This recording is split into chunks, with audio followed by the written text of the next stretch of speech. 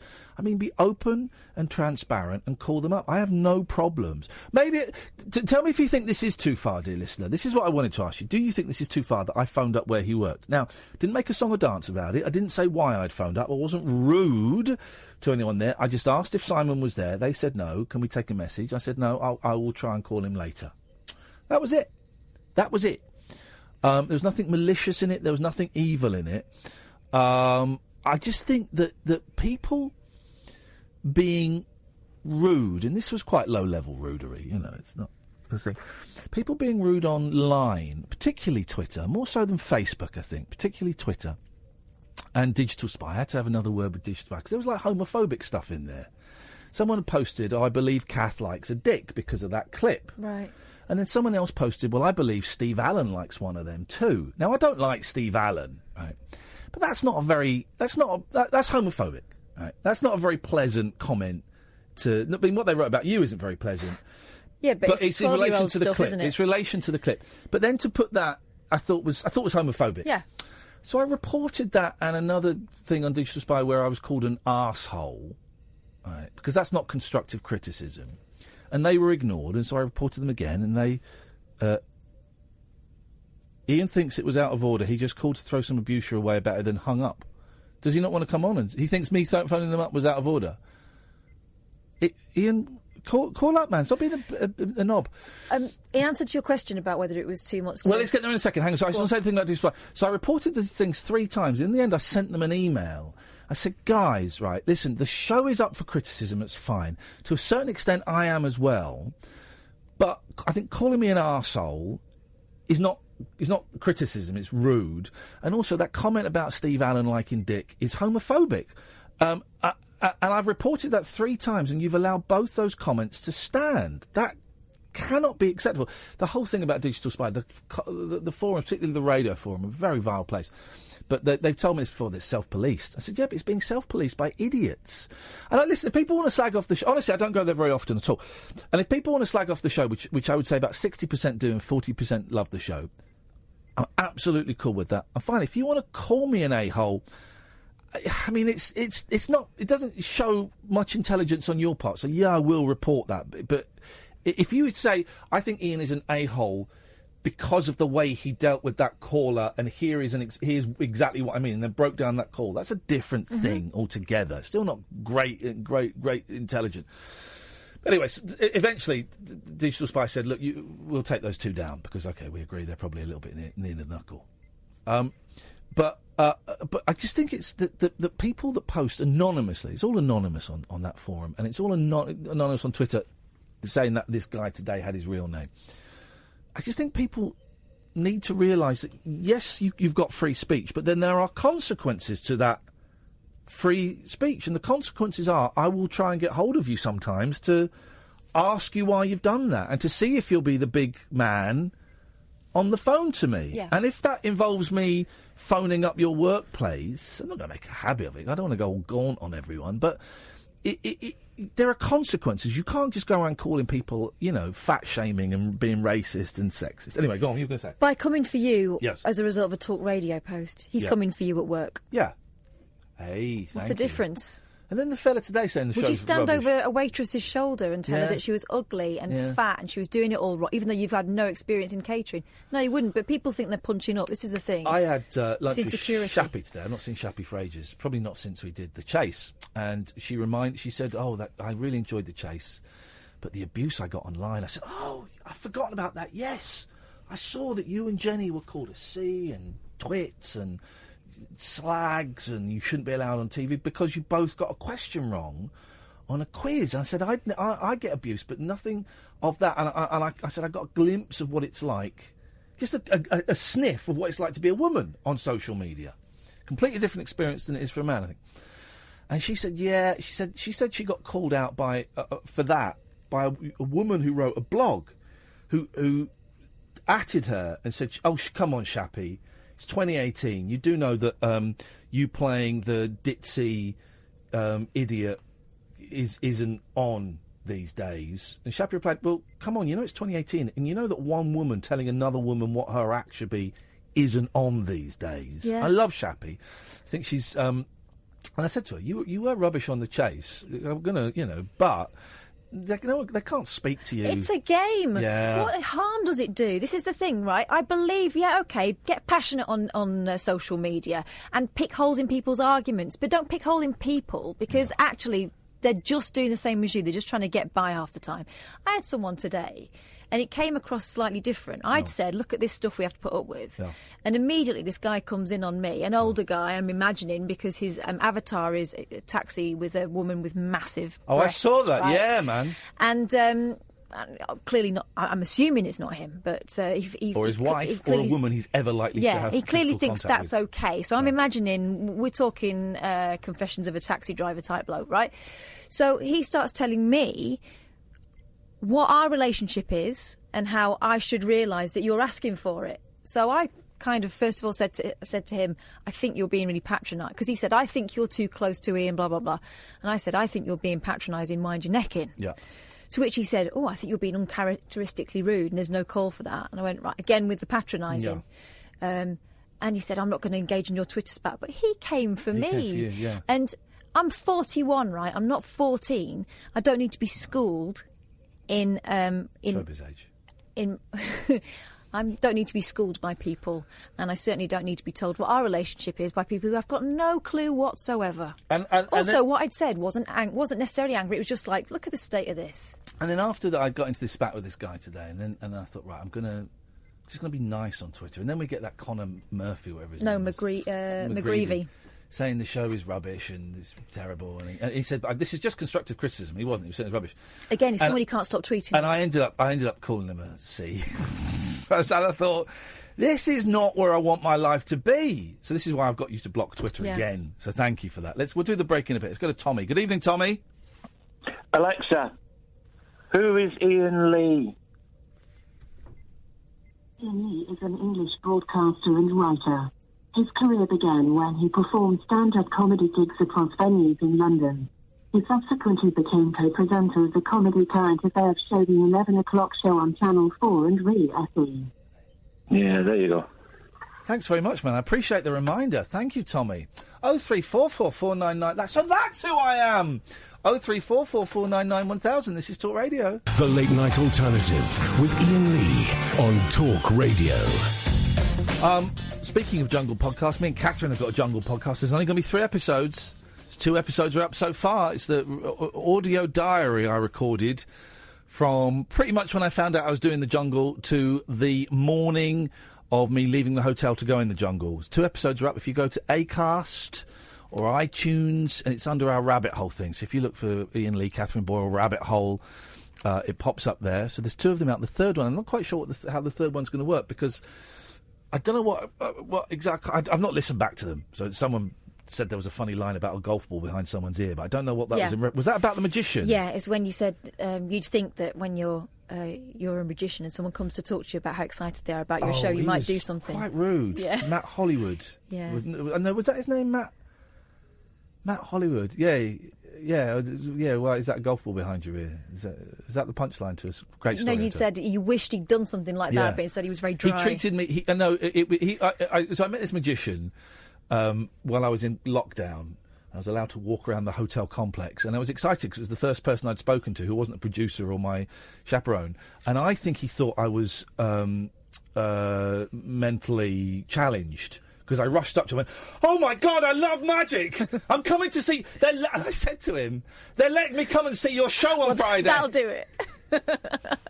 But so there's 2 up. If you want to go and have a listen, it's under the Rabbit Hole thing. There's no point in setting up a separate stream, so we put it out as part of the Rabbit Hole. The third one, the third one's going to be tricky because I know that when Joe Swash came to film in my hotel room for like they film loads of stuff. Yeah, when he spooned you. Yeah.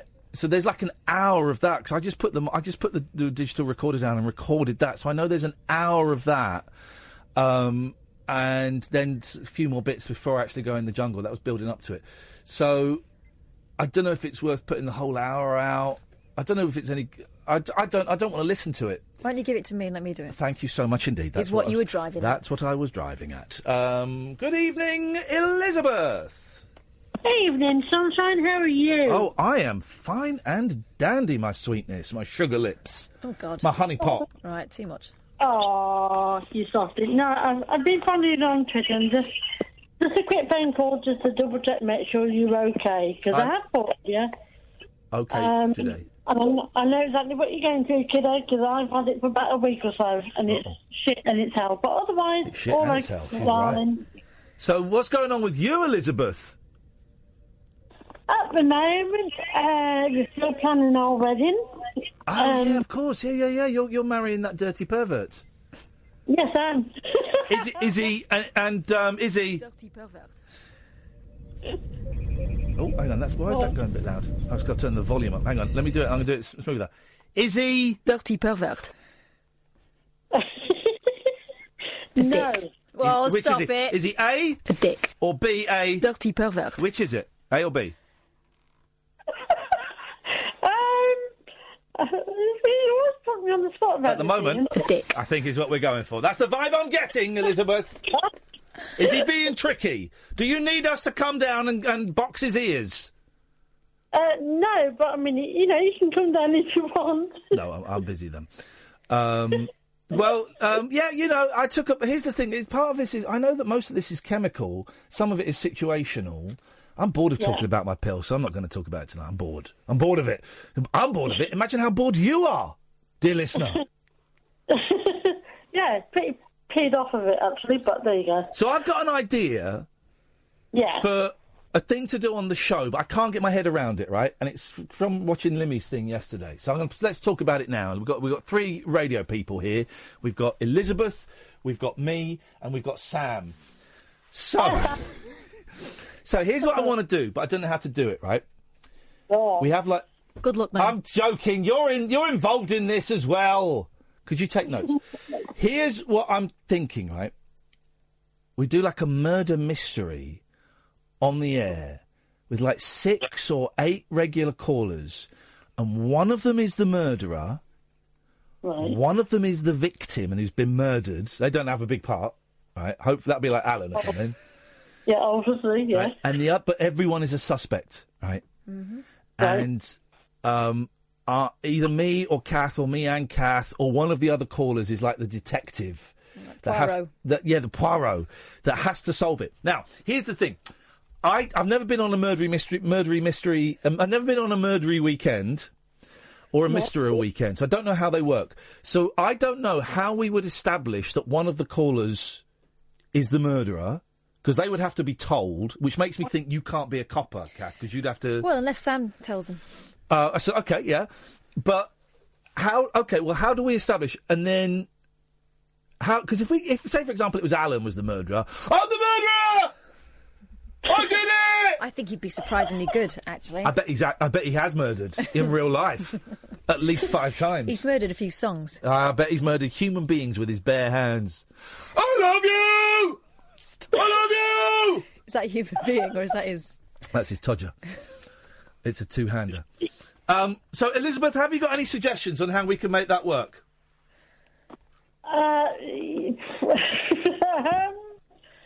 Well, I think the victim will be a silent caller.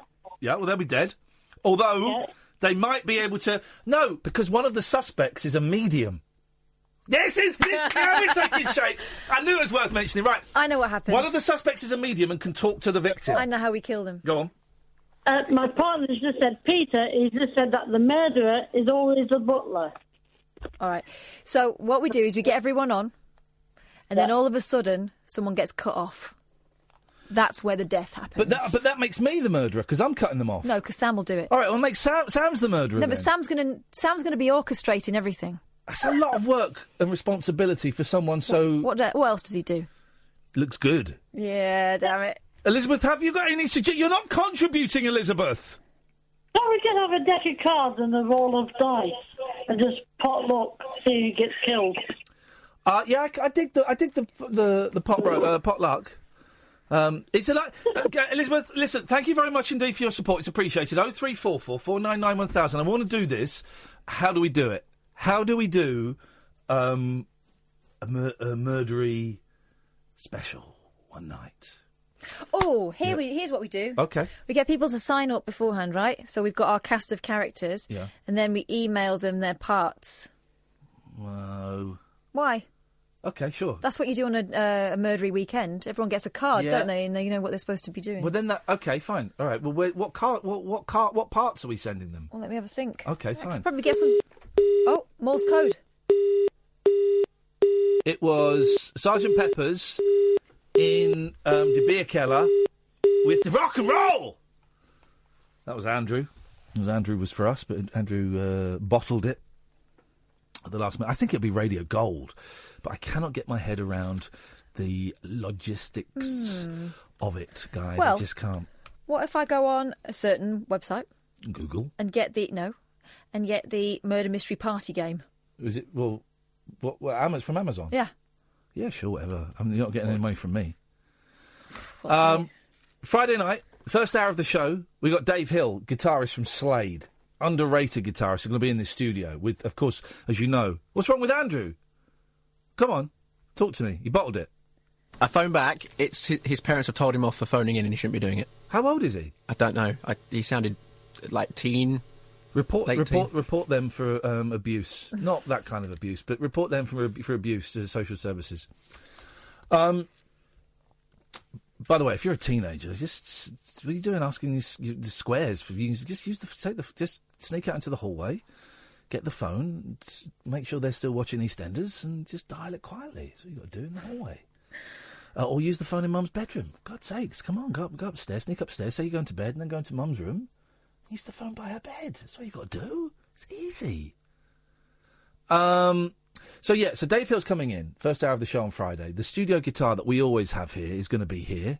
It's acoustic guitar. It's always going to be here. It's always here, and it will be here on Friday, of course. And we're going to stream the first hour of the show on my YouTube channel on Friday. That's happening. I don't care what nobody says. That is happening. So if I were you, I would get your rocks off. Get your rocks off, guys. What? Nothing, just looks a bit complicated. Let me have a think. No, exactly. You're overcomplicating it. That's what you're doing. It should be nice and straightforward, and we don't need to send these guys anything. These guys are improvisationalists. We get them up. We go, right. What's your name? Alan. What are you? Huh? I'm doing his voice. I'm doing an impression. But you're saying that's offensive? Yeah. No. Why?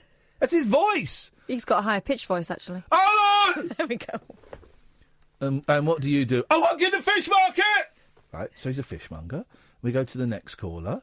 You go through it, and they've all got different names. They tell us their names, they tell us their jobs, but we have to make one of them the murderer. Yeah. That's the thing. That's it. So we've got to do. We're sending them out biogs with their backgrounds. Are you nuts? That's insania. No. I must draw the line.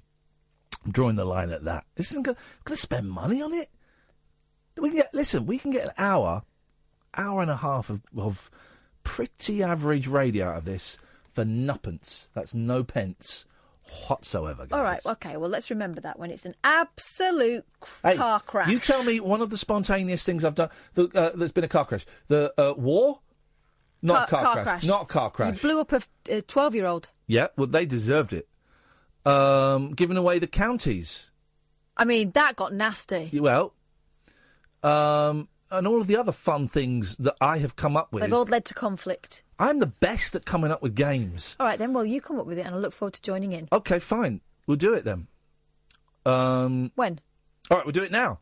Oh, no, not now. I can't be bothered. Oh, I don't really know, Rita. Oh, bloody hell. Oh, look at your balls, Rita. What? Oh, dude. Oh. Well, then... You're Sally Sadsacks. I've got some business cards printed. I hope you don't mind. You take that so you got my details. They seek him here, they seek him there. Don't seek him here, he never turns up. He'll be at home. It's Eamon Holmes. 0344. I've got his phone number. Yeah, you have. Text him. Say, where are you? 0344 499 1000. This is the Late Night Alternative with Iain Lee and Catherine Boyle on Talk Radio. The Late Night Alternative with Iain Lee on Talk Radio. We have ways of making you talk. On dit à dire que acumulador pra nós dois. Dia chega com som no acumulador desde então. Mas chega em casa então, encontra sua afeição e tudo assim fica bem. Trabalho sem parar para comprar as coisas para você. Pois vale a pena te ouvir dizer que tudo que é seu é meu também. Porque vou me lamentar, pois quando saio de casa eu sei que tudo ficará ok. Quando estou em casa, tudo parece tão bem. Quando estou em casa, te abraçando, meu bem, meu bem. Um dia a dia, tenho trabalhado pra nós dois. Um dia a dia, com som no acumulador desde então. Mas chega em casa então, encontra sua versão e tudo assim fica. That was rubbish. 0344 499 1000 is the phone number if you want to give us a call. So we were talking. So things sometimes dots just connect themselves. So Sunday afternoon, the Rabbit Hole Picture Show. By the way, you free Saturday evening, the 25th of January? Possibly. Okay, we'll do another one then. Oh, all right. Yeah, so check your diary, and if you're free, we're doing the Rabbit Hole Picture Show on the 25th of January. Your turn to choose a movie. I haven't even got a diary yet, so yes, I'm free. Oh, have you not got a new diary? I have. I've got plenty of things in it, including Kiss Live, followed the next night by Bob Dylan and Neil Young live! Bob Dylan and Neil Young! Bob Dylan now is apparently just a car crash. It's awful. Is it one of those ones you can take a picnic to? Yeah. Well, then I'm fine. Exactly. We're going to go and sit in the Golden Circle again, and we're going to watch Neil Young and Bob Dylan live. And Bob Dylan, it's going to be awful. It's going to be awful. But I want to see Bob Dylan. I want to see Bobby D, before he does the big D. Goes and sees the big G up there. I want to see Bobby D. All right, we get it. Before he does the DD, the dead. Before they be. I want to see Bobby D before they be Bobby D. Bury Bobby D. Bury Bob Dylan. Okay. I want to see him. This is how he sings now. Oh, does he not go, ho, No. ho, He doesn't. ho. He can't. Let's find Bob Dylan live. He sounds more 2018. like dear departed Brucey. Bob Dylan, November. Here we go. Listen to this. This is going to sound awful. Whoa! I didn't give you the permission to. Hey, isn't that funny? I played 2 songs tonight in Portuguese. It's an advert for Portugal that's come up. Isn't that funny? It's like they can read my keystrokes.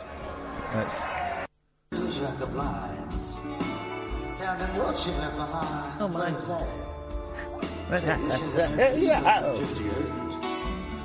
That's better than I thought it would be.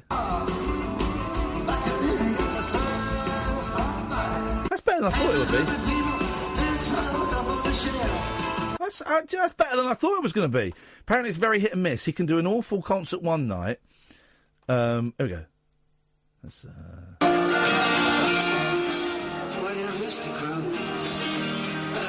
better than I thought it would be. So Bob Dylan.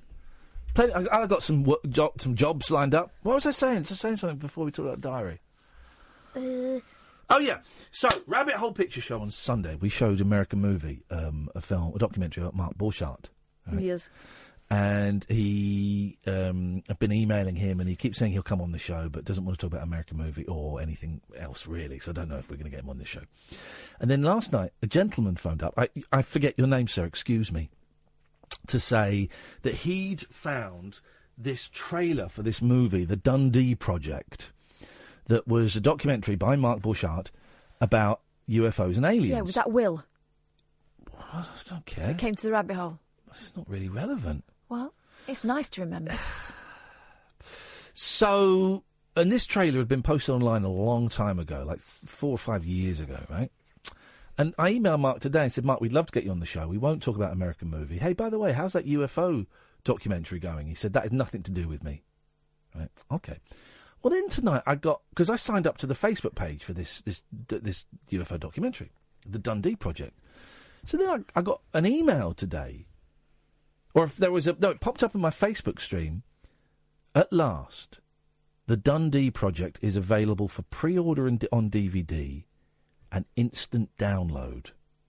Boom, I'm straight in there. I've spent $30, including postage and packing. And it's literally just downloaded. This is the film we were talking about yesterday that was made years ago and hasn't been out yet. Have a listen to this. This is the Dundee Project, produced by Mark Bushart, presented by him, which he says has nothing to do with him. Northwest Productions presents a film by Mark Bushart, The Dundee Project. Film that Mark Bushart says has nothing to do with him. 46 minutes long.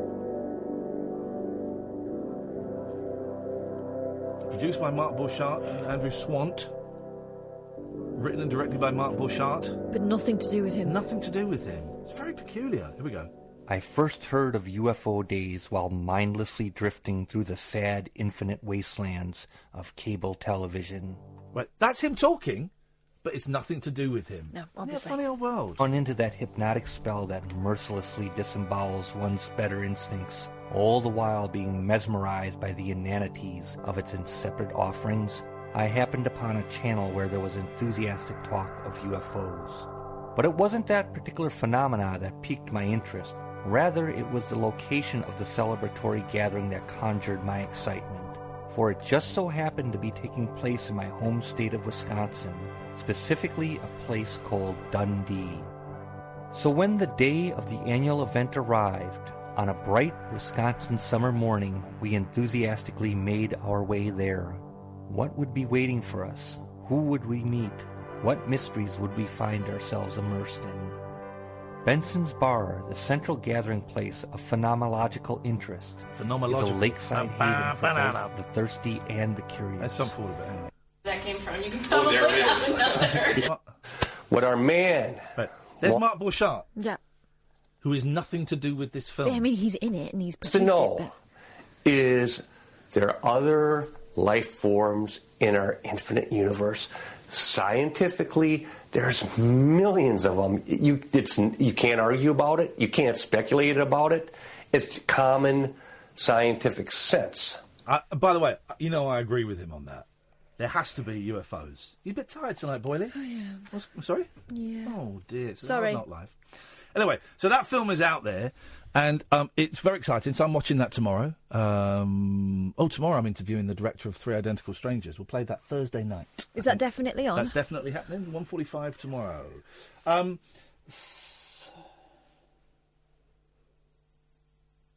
Okay. So that is... now, I wanted to talk about UFOs and aliens and things, because they've landed a probe on Mars. Now, I think it's something like only 40% of the things they've fired at Mars have landed successfully. So this is a big deal. And do you know what the mission of this probe is to do? Go on. They're looking for life. But how are they doing it? They're not actually. You're incorrect there. Well, that's what Heather Cooper said She's today on the incorrect. radio. She's incorrect. Do you know what they will be doing? What they will physically be doing? Rumbling around. Taking pictures, rumbling around. No, they won't. I don't even know what rumbling around means. So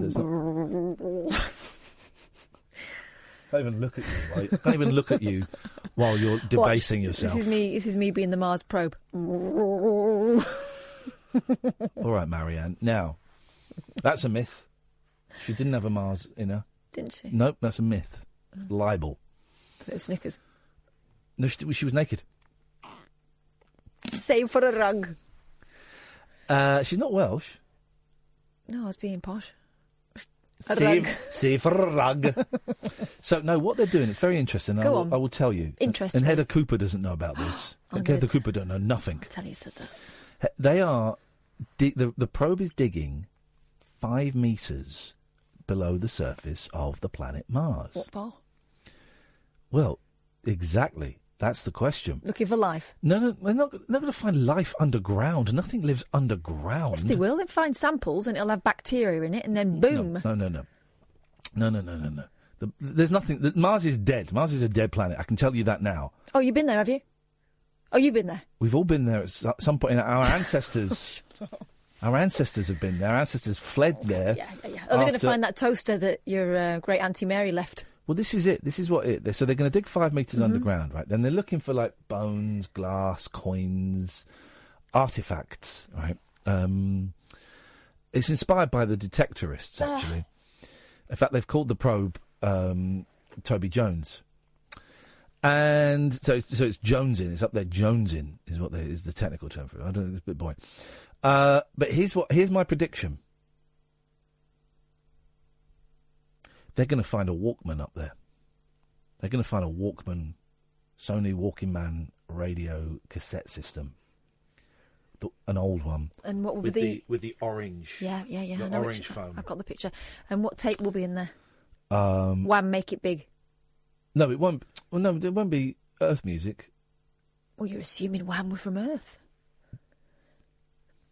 No, it will be old time music. Or like Fergal Sharkey. No. What they will find is they will find human technology up there, right? That either is more advanced than ours, is about the same advancement as ours, or more primitive than ours. Okay, they will find something like that. I know what they're going to find. They'll find something, nothing, Yeah, go and do a third one out of that. You've screwed yourself there, haven't you? Try and do a third one. or the trail of something or nothing. You're an idiot. And the thing is, do you know what? Here's the greatest crime of all. NASA won't tell us. NASA won't tell us. I genuinely believe they'll dig 5 metres down and they'll find like a TV remote control, Remy Conch, or they'll find like a watch, or they'll find like a spoon, or they'll find, like a pair of knickers, or something that they'll be like, what is this? Did the robot drop this or something? And do you know what the knickers will have inside them? A label that says St Michael. You're actually an idiot. Let's go to Simon. Good evening, Simon. Good evening. How are we both? None of your business. That's very true, but I thought I'd be polite. I've got a variation of your murder mystery game. Yes. Well, do you remember that there's a film years ago called The Deadpool with Clint Eastwood in it? I do, but I never saw it. But I have seen the Deadpool with Ryan Reynolds in it. That's the mod one. No, this was the Deadpool was a list of names of people who were going to die, and they followed the list down and died. Okay. Now, what you could do, now obviously you don't want to go around murdering people. Well, you say obviously. Well, obviously, the police got better things to do. I would make such a great murderer. I tell you why. Because I'm charming, so I could charm my way into people's houses so there wouldn't be any sign of forced entry. I'm a celebrity as well, so people would let me in anyway. Because I'm a celebrity, there would be zero suspicion of me. And also, I'm cold-blooded. I could murder in any way. Guns, knives, garrots, poison, booby traps, nunchucks. Tricky to murder with someone. That is more of a choking thing. Slow deaths, fast deaths. Ninja Star. What is wrong with you tonight? I'm trying to have a serious conversation with my good friend Simon, and you're just being an absolute knob. Wow. Yeah, I know. Very hostile. I'm holding a mirror up to your stupidity. Oh, I'm looking good. Carry on, please, Simon. Let's ignore the troll. All right, okay, so what you do is you publish a list of all the people that annoyed you, like that other Simon. Yes. Because he was being a dick. So you publish a list of all these people. Yes. One of the contestants who you pick at random, or the list of contestants, phones in and says to Sam, I'll take him on our ritual humiliation, sort of mud pie or whatever. And then Sam phones another contestant and says, right, I want you to pretend that you're having a go at him. So you have one one of these idiots per week, and the rest of them have got to guess who... A week? How long is this taking? Well, no, you would do one person a week. No! We want to do it in an hour and a half tops. Well, yeah, no, because... Well, no, yeah. Well, yeah. The guessing and the actual investigation can happen on a night, 1 hour, 2 hours, but the rest of the ritual humiliation can take up to a week, ready for the show, for you to do the investigation. Okay. We'll do that then. Here's the thing. It sounds a little bit too complicated for me. I want to just get in there, and I just want it to happen. I just want it to happen. Have you seen? There's a great film, Simon. One of the greatest films of all time that no one really talks about. I can never remember what it's called. It's either called Death by Murder, or Murder by Death. Death by Murder. Have you seen it? No, sounds like a ridiculous title. It's flipping brilliant, right? It's a little bit racially insensitive. I think it's Peter Sellers as Charlie Chan. It's Peter Falk, sort of as Columbo, but not as Columbo. It's David Niven, sort of as like a sort of posh James Bond, Sherlock Holmes, but obviously they're not allowed to use these names. So it's all like that. There's a Miss Marple character. He's not Raffles, is he? No. They're all detectives. Right. And they're all I remember seeing it as a kid, and it blew my mind. They're all invited to this house, and there's a murderer, and they're the world's greatest detectives, and they've got to solve... Have you seen this, Simon? It rings a bell. And there's a bit where Columbo runs out of the room, then comes back into the room, and it's empty. And then he runs out of the room, and he comes back into the room, and it's full again. And I remember seeing that as a kid and going, oh, my God, what's going on? Have you never seen Death by Murder? That does ring a very faint Saturday afternoon at my grandma's type bell. It's so funny. It is funny. I wonder if I can get it for a penny on Amazon or download it legally, obviously. All right, Simon, we're going to do your thing tomorrow. Okay, then. Thanks, bye. Not touching that with... I don't know, I wasn't listening. Oh, sounds very off-commable. Terrible. Death by Murder. Murder by Death. Widescreen... Murder by Death. Here we go. Murder by Death. Here we go. What are the... So it's Peter Falk, Alec Guinness, Peter Sellers, Truman Capote's in it. Truman Capote? Written by Neil Simon. We've got no bonus thing. The world's greatest detectives have been invited to dinner. But when murder is on the menu, who will make it to dessert? You're cordially invited to join an all-star cast featuring Peter Sellers, David Niven, Peter Falk, James Coco, Elsa Lanchester, Maggie Smith, Alec Guinness, for Neil Simon's hilarious murder mystery spoof, Murder by Death. Lee knows just texted me. It's Murder by Death, you idiot. The isolated mansion of eccentric millionaire Lionel Twain is the setting for this twisted puzzler. That is one of the greatest films of all time. What? Oh, the end. The Late Night Alternative with Iain Lee on Talk Radio. Apparently, Death by Murder is on Turner Classic Movies tomorrow at 7:20 in the morning, so set your video cassette recorders for that thing. Good evening, Sandy. Good evening, Ian and Kath. How's it going? Sandy, it's going very, very well. Welcome to the Maelstrom. How can we help you this evening? That's a positive message. How can we help you this evening? What would you like from us to make your life better? I've only phoned you a few times, but by now you should realise I'm beyond help. No, Sandy. You are well, in that case, I'm going to give you more help than I've ever given anyone. Tell me what you want, and I promise, I swear, I will do it for you. Great, because I'd like a rabbit hole show in Bristol, please. Oh. We were in Bath the other week. We're 20 minutes up the road. Like, literally 2 weeks ago. God. We were in Bath. It's 20 minutes up the road from you. Where were you? I don't... Oh. Sandy, where were you? I was probably wanting to go, but realising that getting to Bath is a mission. You know those days when you just want to be in your home area? I hate going... We're 20 minutes away! He was 20 minutes away! Well, I swear to God, the next one in Bath I will actually come to. Well, I'm going to email them in a week or two, and we'll book some dates in for next year. That's happening. That will happen. Here's the thing: we couldn't find a venue in Bristol that was kind of cheap enough for us and had everything we needed. I mean, how far is Bath from Bristol? It's not that far, is it? It's not that far. The tricky bit about Bath is parking, but I guess I would go public transport. Parking outside the venue, parking outside the Rondo Theatre. You can park on the streets. Yeah, plenty of parking where we were. It's not in the centre of town. Okay. And here's the thing. Because we have lots of people saying, "Hey, you're going to." There was one saying, "You're going to come to Middlesbrough. You're going to come to this." Well, here's the thing: we did that kind of this year and last year, where a couple of people say, "Hey, you're going to come to Hull. You're going to come to this. You're going to come to that."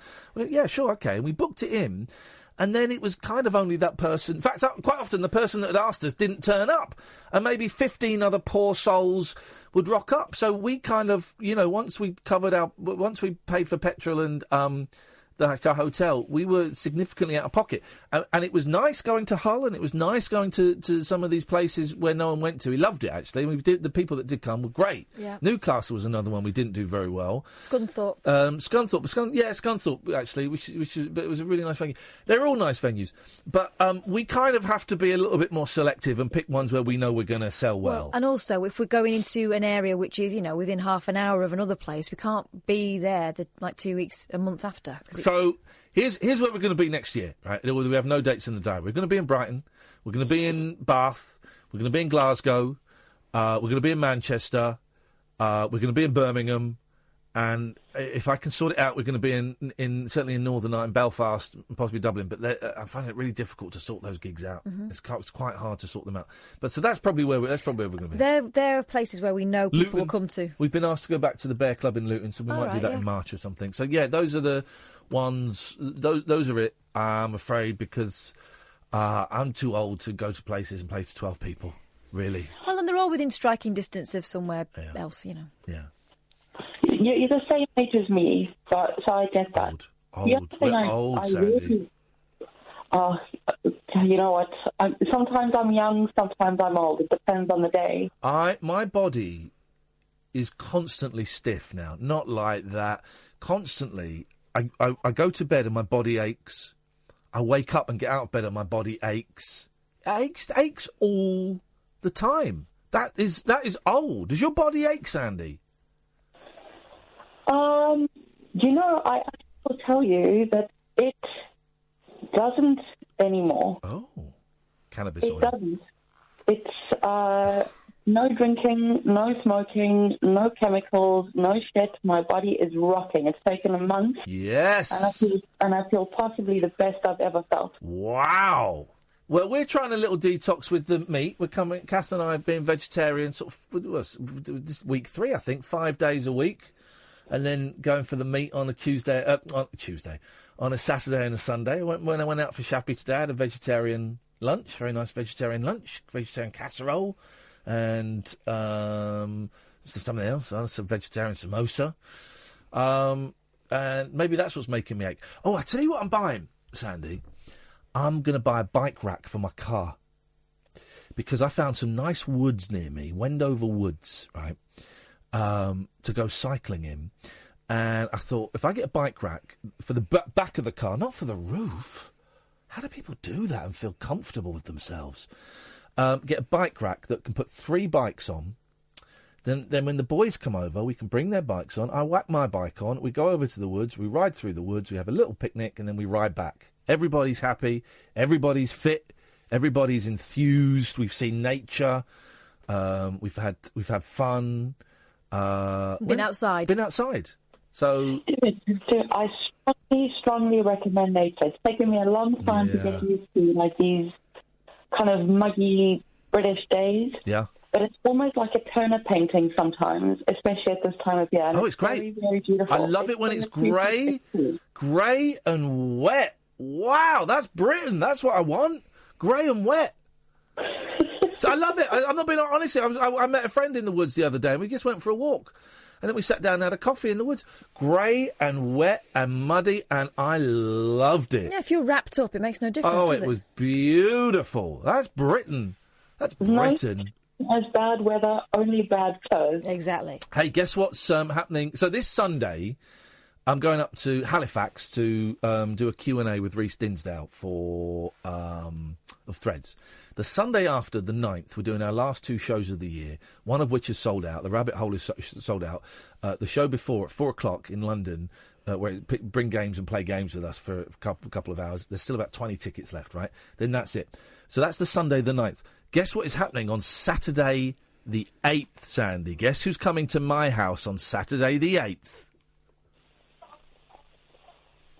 I don't know. I'm going to tell you. My 2 little kittens are coming to live with me on Saturday the 8th. My 2 little girls are going to live with me on Saturday the 8th. You got them. I got That's them. good. And they're not so little. They're like sort of 5 months old, so they're getting on a bit. But I got sent a picture of them today, and they look cute. One of them looks like trouble. One looks like she's going to be trouble. The other one looks like she's going to be a pushover. The other one's going to be trouble. And I can't wait. And I bought a load of cat food today, so I'm stocked up with cat food. I'm going to go. There's a lovely pet shop where I live, so I'm going to go and buy a nice bed for them. Going to get some toys. Going to get the scratching post out of the garage. Well, they've got a tunnel because I brought one over for Got the Velvet tunnel. that she kind of looked at and went, "You're kidding me." I'm an old lady. I can't walk properly. So going to get some toys. Going to get some treats in. December the 8th. The girls are coming to the house. I cannot wait, Sandy. I'm so excited. I'm a 45-year-old man. You see, this is what life is all about. You've got to set yourself small things Yes. and realistic things that You're make right. you happy. I think you're right. That's it. It's got to be small, but in certain circumstances. Yeah, okay. And this is something vulgar. She's making a rude joke as well, isn't she? We're all... Are you making a rude joke, Sandy? Because I was going to, then I thought better of it because you sound like a lady, and then I thought, hang on, I think she's making a rude joke. I was, indeed. About penises, big penises. I was making a penis joke, that is Brilliant. correct. Sandy, thank you very much. As long as I know where we As long as stand. we're all clear, yes. Excellent. Thank you very much indeed, Sandy. I appreciate that. What a lovely call. I was going to be filthy, and I thought I won't because Sandy sounds like a lady. Gosh. Turns out she's filth. I mean, you were growing, but then we realised, well, fair's fair. I wasn't growing. Okay. The Late Night Alternative with Iain Lee I've got no internet for the last 4 days. on Talk Radio. 0344.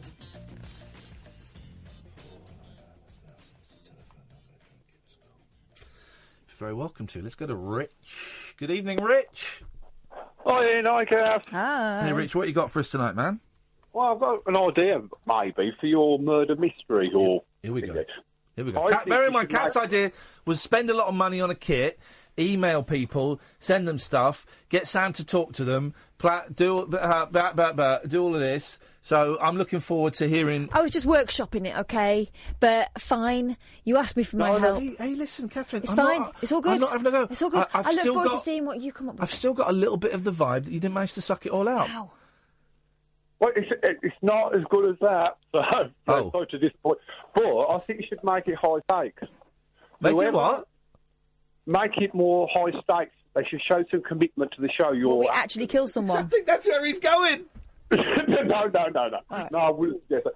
I think they should have Skype or some other video thing going on, or pictures of, and they should all have a bowl of red sauce in front of them. Or custard, if they're drowned by custard. Whoever gets killed has to chuck it over themselves to represent that they're dead. Not good, is it? Thanks for your call, Rich. All right, thanks, guys.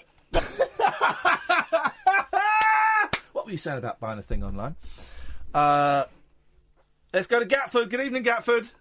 Hello there, boss and bossette. How's it going? Yes. By the way, I have to say, every time someone calls Kath Bossette, she literally winces. And really? she winces outside, I wince inside, and my nuts shrivel. But apart from that, it's great. I suppose bosses, because you're both, whatever.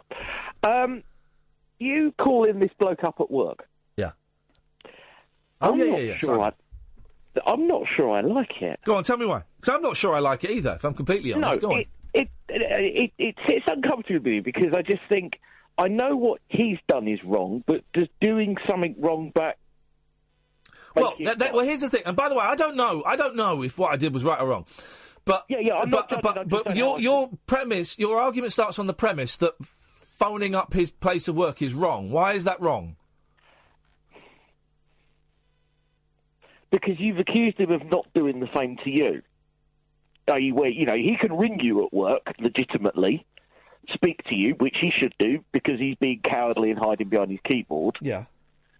I kind of feel like it's an invasion of something, but I'm not sure what. Well, no, exactly. And here's the I know, and I kind of do as well. But but at the moment, I am. It's really difficult to verbalise. Here's the thing: he has me at an advantage in that he's the one that approached me and kicked me in the shins and then ran away. Okay. He also has my work phone number in that he knows exactly where I work and he can phone me up. He knows when I'm going to be by that phone number and he can call me anytime and those things. When I phoned up his workplace, I wasn't disrespectful to the people. I wasn't rude to the people. I didn't even tell them what it was about. I just phoned up. Can I speak to Simon? He doesn't work. He doesn't work in the office. Okay. Can we take a message? No. I'll get another way to get in touch with him. What I was trying to say to him was in that phone call was, you can't. There are consequences to your being an arsehole. Right, there are consequences to it. You think that by calling someone, a fat pleb, which isn't the biggest insult I've ever had by a long way, but you think by doing that to someone who to you isn't real because they are a celebrity, and I'm using very basic shorthand, it's not how I consider myself, but to him I'm not real, okay? So to him to just sit there and throw out insults on his phone without a thought takes 20 seconds and there are no consequences. Well, maybe there should be consequences. And it wasn't. I didn't phone up to threaten him. I didn't threaten him online. No. It would be easy to say, I've got your number, I'm going to publish it. It would be easy to say, I'm going to come and meet you and beat you up. Didn't do any of that. I genuinely wanted to speak to him. I wanted. Okay, therein lies my next question: is what would you have said had he have answered the phone? I would have asked him why he thought that was acceptable. And do you not think at work that would have put him in an awkward position? Tough. I appreciate that's tough. I appreciate that's what you're aiming at. No, it's not. It's not what I'm aiming at. But that would be not to make it. But you're trying to shine a light on the fact that you say there should be a consequence to his action. But is that the better way? I'm just not sure that's the right way of doing it. No, okay. Here's the thing. I found his mobile number, but I found his work number first, and I couldn't find his mobile number for a while. So when I got the work number, I thought, well, I'm gonna. That's the number I am going to phone up. I don't know, Gafford. I get your reservations because I'm reserved about it as well. I'm not totally sure it was the right thing. Had I spoken to him, I'd have asked him why it was acceptable, why he thought that was acceptable to do that. If that made him feel uncomfortable at work, well, then that's his problem. He has to learn. Sure. Here's the thing, right? If I go on Twitter and I am more abusive than that, if I'm abusive to someone, in a way that could portray this station in a bad light. I have been told in the past, right, by my bosses here, to stop arguing with people online, to stop arguing with specific people on Twitter, right, because it doesn't look good for the station. And I huffed and I puffed and I kicked off, but I did it because I got it. I got that by me. We are all ambassadors for the places we work at. Absolutely, yeah. And by me arguing with this person that I was arguing with, okay, I could see how it wouldn't look great for the station, so I huffed and I puffed and I swore at my boss, and then I said, all right, I'll do it. I'll stop. We all have consequences of... We should all have consequences of the stuff we're... And the other thing is that this guy tweets every time Talk Radio put a clip of us out. So I get it.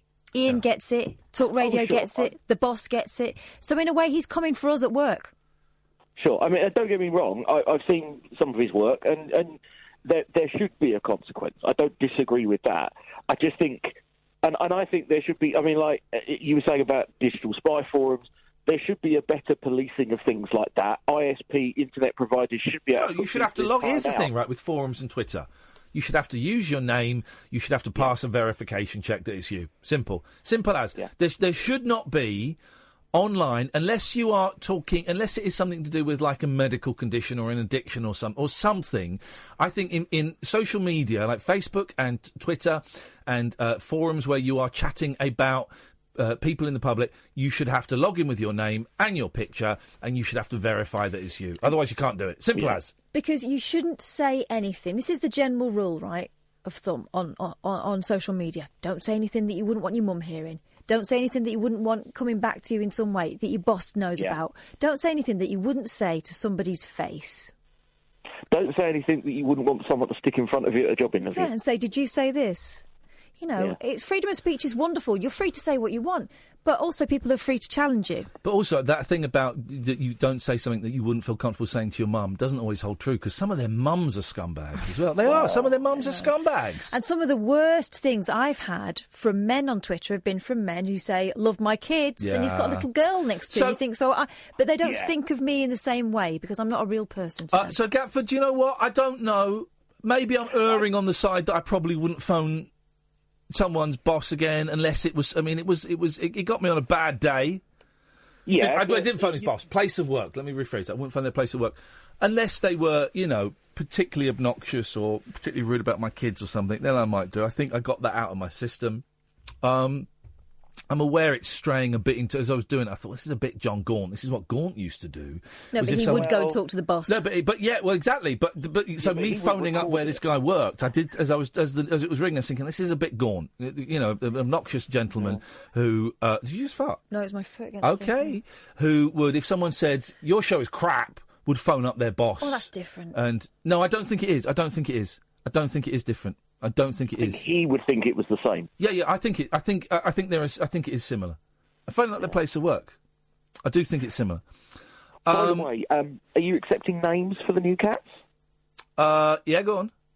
I don't have any. I'm just asking. Maybe some sort of. The boys have named them. Fair enough. They had names, but the boys have come up with the names. They have come up with the names Lucky and Mucky, and they came up with loads of rhyming names. I said, guys, they don't have to rhyme. But that's what and I kept trying to nudge them towards different names, but they were adamant. And you know what? As I look at pictures of the two little girls, I think Lucky and Mucky works. Fair enough. And can you do a rabbit hole in Catford? Get stuff, you troll. 03444991000. This is Talk Radio. The Late Night Alternative with Iain Lee on Talk Radio. Yes. 03444. 499-1000 is the telephone number if you want to give us a call. You'd be very welcome to. Oh, so, there was a word my kids didn't know today. They were playing on the sofa and one of them was kind of hiding under the cushions on the sofa. And I said, oh, look, he's hiding under the settee. Huh? He's hiding under the settee. What do you mean?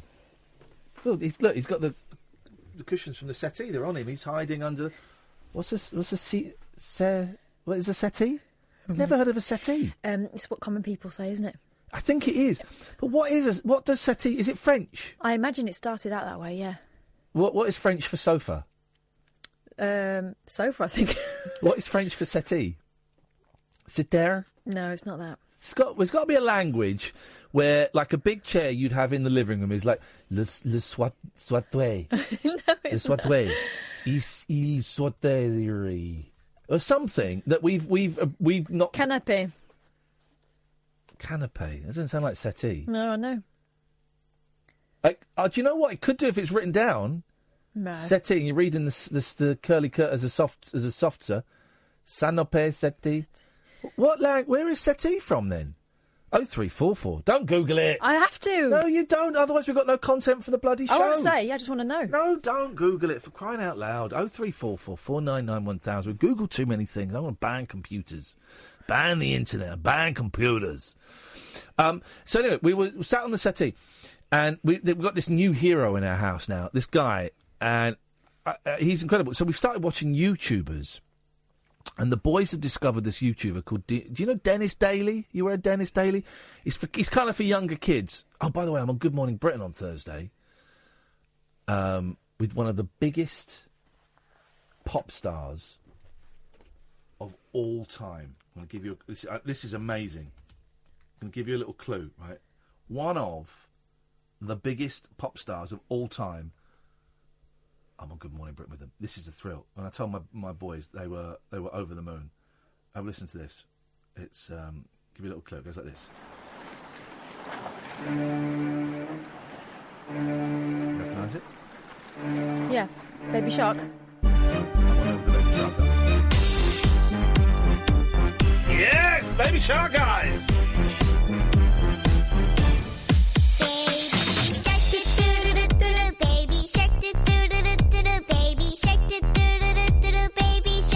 On with those guys.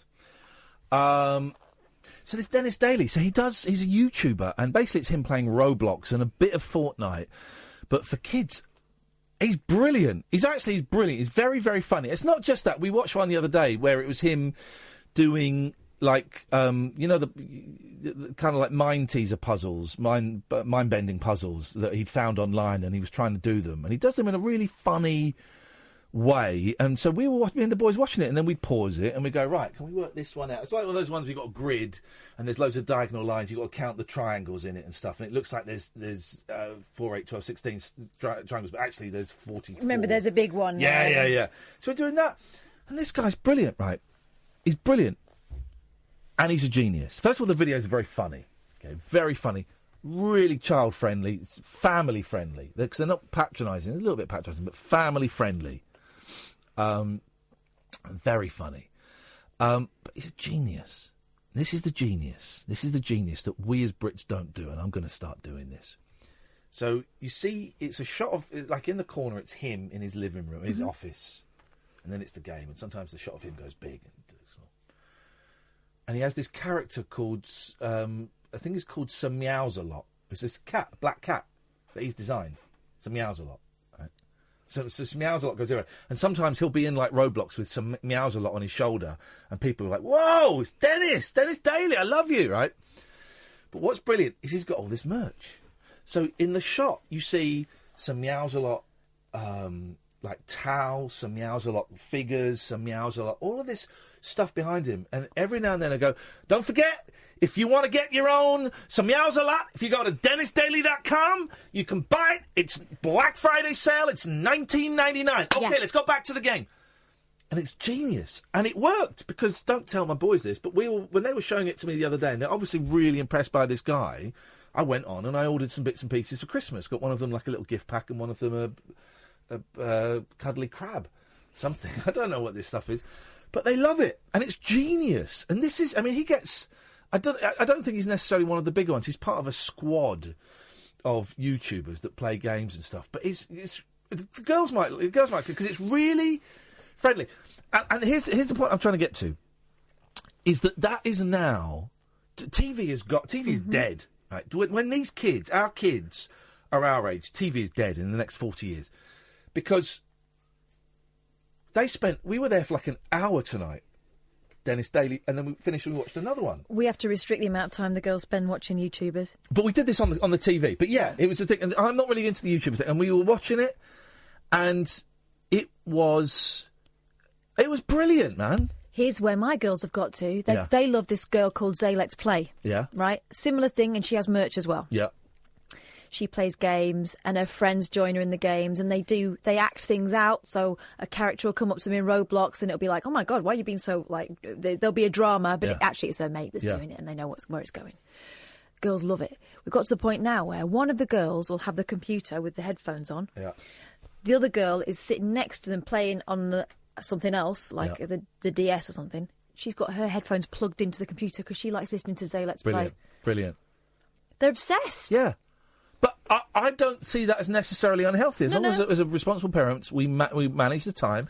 I think it's important that we watch some of this stuff so we know exactly what it is our kids are watching, because there is some dodgy stuff out there. I can see why it's funny. But it's great. So TV where it's like an old fart at the head of a station who's got a commissioning editor who then commissions a series from a production company, and that production company has got a head of programming, and then they've got a producer for the show, and then they've got 10 writers, and then they've got a director, and then they've got... This is just a guy, probably slightly more machinery behind it than just that. I'm being slightly naive. But this is just a guy doing it at home, and he gets 750,000 views, and he's selling merch. He's got a little phone. We downloaded his game today on the phone, and the kids love him. My kids love those things as well. I get it. My parents hate it. Yeah, of course. They're meant to. It's like that Michael Caine documentary we watched about the 60s, and there's lots of old people going, well, this music is rubbish because you can't dance to it. Yeah. It's the way it's meant to be. Yeah. It's generational. We're meant to actually hate what our kids are doing, and it's like oddity I think our generation is a slight oddity that we're digging what the kids are into. Maybe when they get to teenagers, we won't dig it so much. I don't know. But I think it's genius. Absolute genius. Let's go to Cleo. Good evening, Cleo. Good evening, chaps. I've done a brilliant mystery whodunit type film. It's called Clue with Tim Curry. Yep, seen it. Remember that? Have you seen it? Yeah, of course. I wasn't that keen on that one, although it's got Colleen Camp in, who I think is great. She plays Bruce Lee's girlfriend in Game of Death. And I've always had a... Where is Colleen Camp these days, man? She was great. But it was... isn't Paul Williams in that as well? I think. And it's who I remember watching. I remember seeing it when it came out on video and not being that impressed. But I would be happy to reassess it and to yes. It's very good. It's very good. Yep. I had a day today of nothing that I had now to do, so I thought I'm going to do like a Russian roulette on Jesus documentaries. Okay. And I came across a one called The King, and it's Elvis, and I'm like, oh God, how many Elvis documentaries are there? 3. But it was more about how he's impacted American culture and like changed culture so far that he's partly responsible for the Wu-Tang Clan. Yeah, that's partly responsible. Because like the whole obsession with celebrity and money and that's taken over America is why we end up with Trump, and he was like the first embodiment of it, and it was really fascinating. So I don't know if I buy that theory. I don't necessarily buy it, but it was fascinating to watch. What about Sinatra? Sinatra was a pop star. Sinatra had 13-year-old girls wetting themselves at his concerts. But he wasn't as mass merch, did he? Oh, he was. He was in cartoons. Don't you remember, like, when you'd get a chicken that looked like flipping Sinatra and all the female chickens were going nuts? But around the world, he went around the world. Elvis never had to. He just stayed in America. Elvis was too pussy to travel. Elvis was too busy having sex with 14-year-olds. That's why he couldn't even go around the world. That's true. Anyhow, that's true. What was her name? Lisa Marie.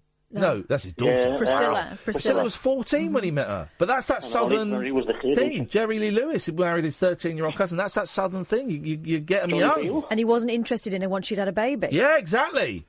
John Peel was the same. Well, no, he wasn't. No, John Peel wasn't. You've got to be very careful when you say stuff like that. No, I'm not. He never married, but... John Peel? Yeah. He had sex... Well, no, he wasn't. He wasn't anything like that. Yes, I think if you have a little look, he was. No, I think if you have a little look, you'll find he wasn't. I'm not going to go any further. Well, no, go... Well, because you've already crossed... the exact story, but there's... I know, but here's the thing. I do know the exact story. So... you're saying you don't know the exact story, and you've just compared him to someone who's married his 13-year-old cousin. I never said married, but he had... No, he didn't. Not with a 13-year-old. Not 13-year-old, but younger than consensual age. When he was in America? Yeah, I can tell you the story if you want, or we can keep fishing around in vaguely libelous areas that could get you into trouble. Which would you prefer? I'd rather you told us because I don't know. In his autobiography, he says he had sex with a 15-year-old girl. He said when he was in America, in sort of the time of Kennedy's assassination, he says something along the lines of, you didn't check for, you didn't ask for ID, and at one point, I think I had sex with someone who was 15. It's something like that. Not condoning it. It was something like that. Well, no, but it's nothing. But it's not. It's nothing like that. And I think when you're making accusations like that, you've got to be really, really careful. It's nothing like those two fellas that we said. Yeah. Okay, I'll take that. No, you will take it because it's right. Thank you very much indeed, Catherine. I'm just reading. There's a thing in the Telegraph about it. Yeah. Mr. Peel was separated at the time from his American wife Shirley Ann Milburn, who he married when she was just 15 in 1965. Though she claims she lied about her age to him. There you go. You see. So it is completely different. Clear. I'm not having a go, but just you've got to be really careful with stuff like that. Got to be really careful with stuff like that. Yeah. So and it's that situation is nothing like having sex and marrying a 13-year-old cousin or doing an Elvis. So why would you even mention it? I don't know. 0344 499 1000 is the telephone number if you want to give us a call. What a cracking 2 hours of radio. I'm enjoying doing it without... I'm not wearing headphones at the moment. I'm enjoying it. Feels freer. I can still hear those windbags shouting away.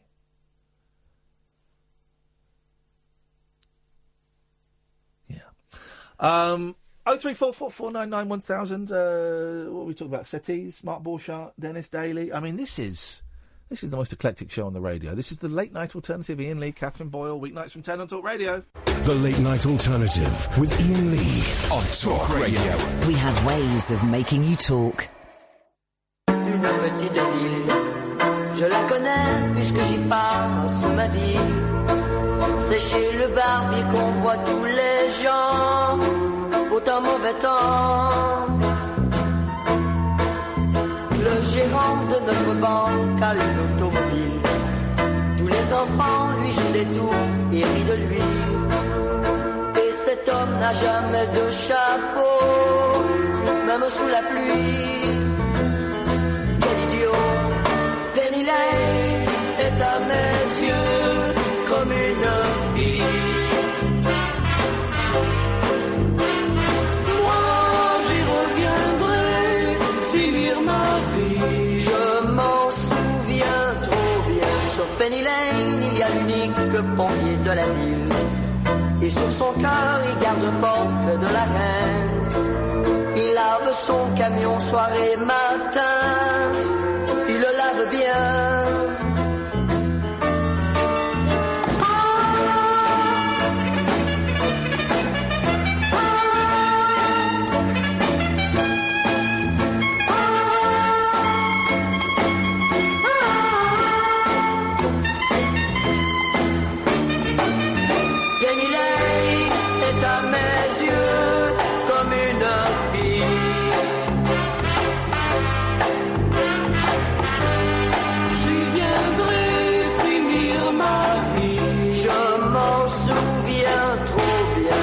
Toujours tout près du kiosque au milieu de la place, une jolie femme qui vend des poupées de papier. Est-elle faite elle aussi de papier? On ne sait jamais. Penny Lane, tous les clients du barbier sont venus. Même le pompier prend un congé car il pleut. Le gérant de la banque sans chapeau est venu aussi. Quel idiot! Penny Lane est à mes yeux comme une fille. Moi, j'y reviendrai finir ma vie. Je m'en souviens trop bien. Penny Lane est à mes yeux comme une fille.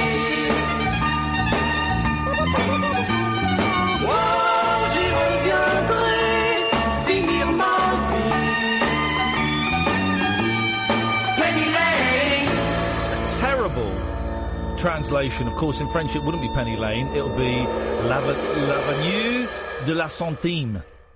L'avenue de la centime. Yeah. L'avenue de la centime. And the bit where he says, and the banker never wears a Mac in the pouring rain, he said he never has a hat, not even under the rain. Billy, you're a weirdo. What the hell is going on with you, boy? First of all, you diss me to Kevin Smith. That's enough to get slaps, as far as I'm concerned. And then you just said, listen to this tweet. This is why I'm coming off Twitter. This is why Twitter is banned on my phone. I've got to learn not to reply to these dicks. Billy 0344 499 1000. Why is it... this is to me and Kath, right? I have no idea what this is about. I haven't seen it because I've muted him. Why is it okay for Iain to drop the C-bomb on Twitter, but when listeners do it, they're obliged to phone in and apologise to get unmuted? What? What? I aimed mine at Iceland Foods. Iain aims his at everyone. Why the hypocrisy? Well, first of all, you're a liar. I very specifically called someone a C-bomb today. I didn't say you were all C's. Secondly, I have no idea what you're talking about, dude. He was upset Whack that he job. got muted and decided By that you, didn't get muted by me. And he's muted again because he goes on. And that's why I muted you. It wasn't anything to do with your language. Billy, here's the clock is counting down, okay? Phone up. You've got between now and 1 o'clock to phone up, or you don't get muted. You get blocked, son. Because I have no idea what the hell you are talking about, boy. Also, let's just all get a bit of perspective. It's Twitter. Who cares if you're muted? What the hell are you talking about? Who cares? Billy, 0344 499 1000 is a telephone number if you want to give us a call. and explain yourself, boy. 'Cause I don't know what you're talking about, boy. I got chills multiplying, and I've got no idea what you're talking about, Willis. Speaking of having no idea what you're talking about, Willis, it's George. Good evening. Good evening. Good evening to you both. You would say that, though, wouldn't you? Is it still evening or is it morning already? It's evening. Is it? You haven't had a sleep yet? Oh, that's a lot. That's enough. It's enough. I know what I'm doing. I've had more than this. Says someone with a healthy attitude. Shut up, Rob. Yeah, shut up, Rob, you knob. On the phone, shut up. He's on the phone, Rob. Who's Rob? Your Rob dealer. is someone I'm telling to shut up. Is Rob your dealer? No. Is Rob holding, though? Has Rob got some? Rob is my homeless friend who had his tent stolen today, so he's staying the night here.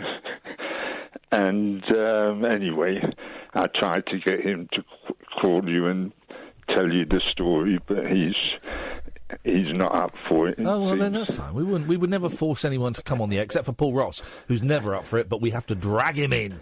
We inject him with a mild sedative, which makes his mind malleable, then we drag him into the studio. And we loosen his lips. We loosen his lips, because those lips can sink some ships. Bit of synchronicity. Yep. Penny Lane, I was thinking... L'avenue de la Centime. Penny was the name of my ex-girlfriend, and I was thinking to ask you if the writer of that song was going to be on Good Morning Britain with you on Thursday. So is that a possibility? No, it's the Baby Shark people. It's the Baby Shark people. Yeah, the Baby Shark people, which is better than any song the Beatles ever did. Really? Oh, God, you never heard Baby Shark? Do? Not really. Better than anything the Les Beatles ever did. I've been doing my head in sort of... I don't know if you remember when we spoke the other night, I was talking about putting a song together with 132 rhyming words that end in tick, and I'm trying to put my own version of it together, but there's so much choice. There are over 4,000 words that end in tick. Erotic. Yeah. They'll just pick some and put them on a bit of paper. Do what David Bowie used to do. Write loads down, cut them up, throw them up in the air, and then just pick them at random. He used to write songs like that. Yeah? Yeah, No, do that. I think... And then say it's like God or the God Spirit or something that's doing it, whatever. Cheers.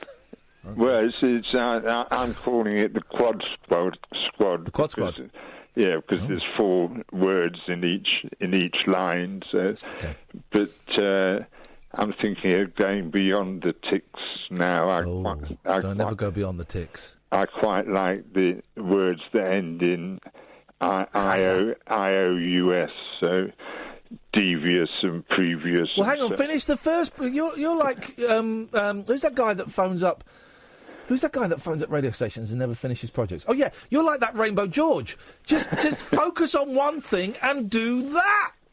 Yeah, well, I'm directed to do whatever I do in my own mind. Are you ever directed to finish? Well, Dirty pervert. I have in the last few days created a few words which I quite enjoy. So one of them, I don't know if I mentioned it. I don't know if it came after I spoke to you last time. Did I talk about interrational? Yes. Did I? And I've got Brexitist. I think I've become a Brexitist, so I brought in Brexitistic and... Brexicoatl. That's quite good. Tickster. Brexy Beast. Yep. Tickster, what do you think of Brexfast? No, it's... Brex next speed. I think we need to create some new words. Brexit Ralph. No, Brexitist and Brexit. The Brexitist. Brexit. No one speak anything, because I'm trying to think. Brexitist. It's Brexgasm. No. Hey, can I be the only person to say this, right? You know that lad, George, who was the student who was arrested and sent to prison in the UAE? Yeah. French kissing in the UAE is going to get you locked up for for being a spy, right? Yeah. And then and everyone's going, he's not a spy. And then they pardoned him, but the UAE saying, we still think he's guilty, but we're pardoning him, right? We're letting him go, right? Everyone's going, he's not a spy, he's not a spy. Is there a possibility he is actually a spy? I'm not saying he is. I don't want to be disrespectful to the family. They've been through a lot. But I haven't seen anybody ask the question, well, maybe, is he a spy? Could he be a spy? I think it was reported somewhere that he was a spy. It was reported in the United Arab Emirates he was a spy. Yes, by the Crown Prince. I think it was reported. I'm sure I read something here saying that he was spying, but... where did you read that? Because everywhere is saying he is innocent. And I just think, of course he's going to say he's not a spy. That's how good a spy he might be. There was a guy talking to Iain today who'd had a very similar thing happen, in that he was put in prison for something like 18 months on suspicion of spying. Yeah. Found guilty. 9 weeks later, or 9 days later, he was pardoned. And then and then almost immediately rearrested for his behaviour on Twitter. Right. So it didn't seem to matter what they got him for. They just made sure they got him. Well, good. Okay. Well, that guy just sounds like he deserved it. If he was doing stuff on Twitter, he deserved I don't think to he go to was. prison. Well, okay. Even if he wasn't, he deserved to go to prison. But just no one has put forward the idea that maybe this guy was a spy. And if he's this whole time denied he's a spy, there is a video of him saying he's a spy. But if this whole time he's denied it, that shows he's a bloody good one. And that shows either his missus doesn't know about it, or she's a bloody good one as well. And I just wonder if no one else has had the guts to say this guy could be a spy. Here's my suggestion. If he were a spy, they wouldn't want all this publicity around it. Something else has slipped my mind. Your gig on is it the 8th of December or the 9th? 9th of December. And am I on the door? Yes, you are. Yes, you are.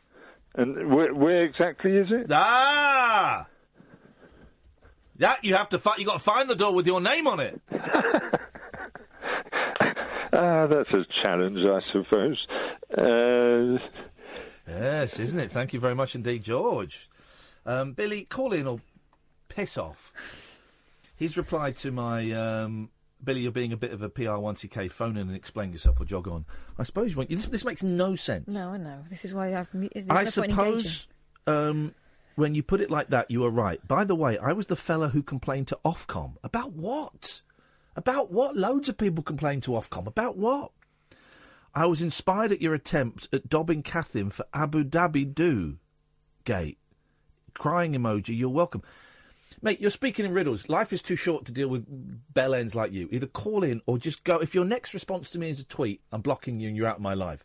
Because you're annoying, man. You're annoying because you want us to put you in touch with Nigel from... dude, man. It's a phone-in show, right? I'm discovering, again, life is better without Twitter and without tits on Twitter. So either phone in. If your next response is a tweet... I'm blocking you. I've got no idea what you're talking about. If you think it's funny to report me to Ofcom, here's the thing. I have never had an Ofcom because I know what the rules are, right? You report something to Ofcom, all you do is you cause a lot of work for me, a lot of work for Kath, a lot of work for my boss, and a lot of work for the people at Ofcom. That's all you're doing. They'll never get upheld because me and Kath know what we're doing. So you're just causing work for people, Billy. If that's how you get your kicks, then you're a sad sack. Call in, Billy. Or I will hunt you down. Yes, you do. Ofcom last week, read Dick Clip. No, I don't. I do, because I had to do extra work. Thanks, Billy.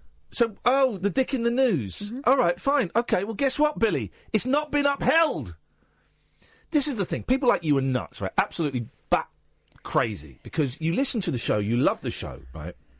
For ages and ages and ages. You love the show. And then there's one thing in the show you don't like, and so you turn completely against the show. We've accommodated you. We've allowed you on the show. We've engaged with your tweets. We've done all of these things. And then you go weird. So, Billy, here's the thing, right? I'm wasting no more of my life worrying about you because you're nuts. You're not even like the fun nuts. Also, thanks for giving us the evidence there that was a malicious report. Boom! So that gets us off the Ofcom, you idiot! Screenshot. Done. I mean, Billy, listen, you're worthless. You're a horrible, horrible person. Phone in or go away. It's that simple. I'm blocking you now because I don't understand you. I'll be honest, you make me feel a little bit weird. You're a weirdo. So you're gone. Block. Bye-bye. You're welcome to call in.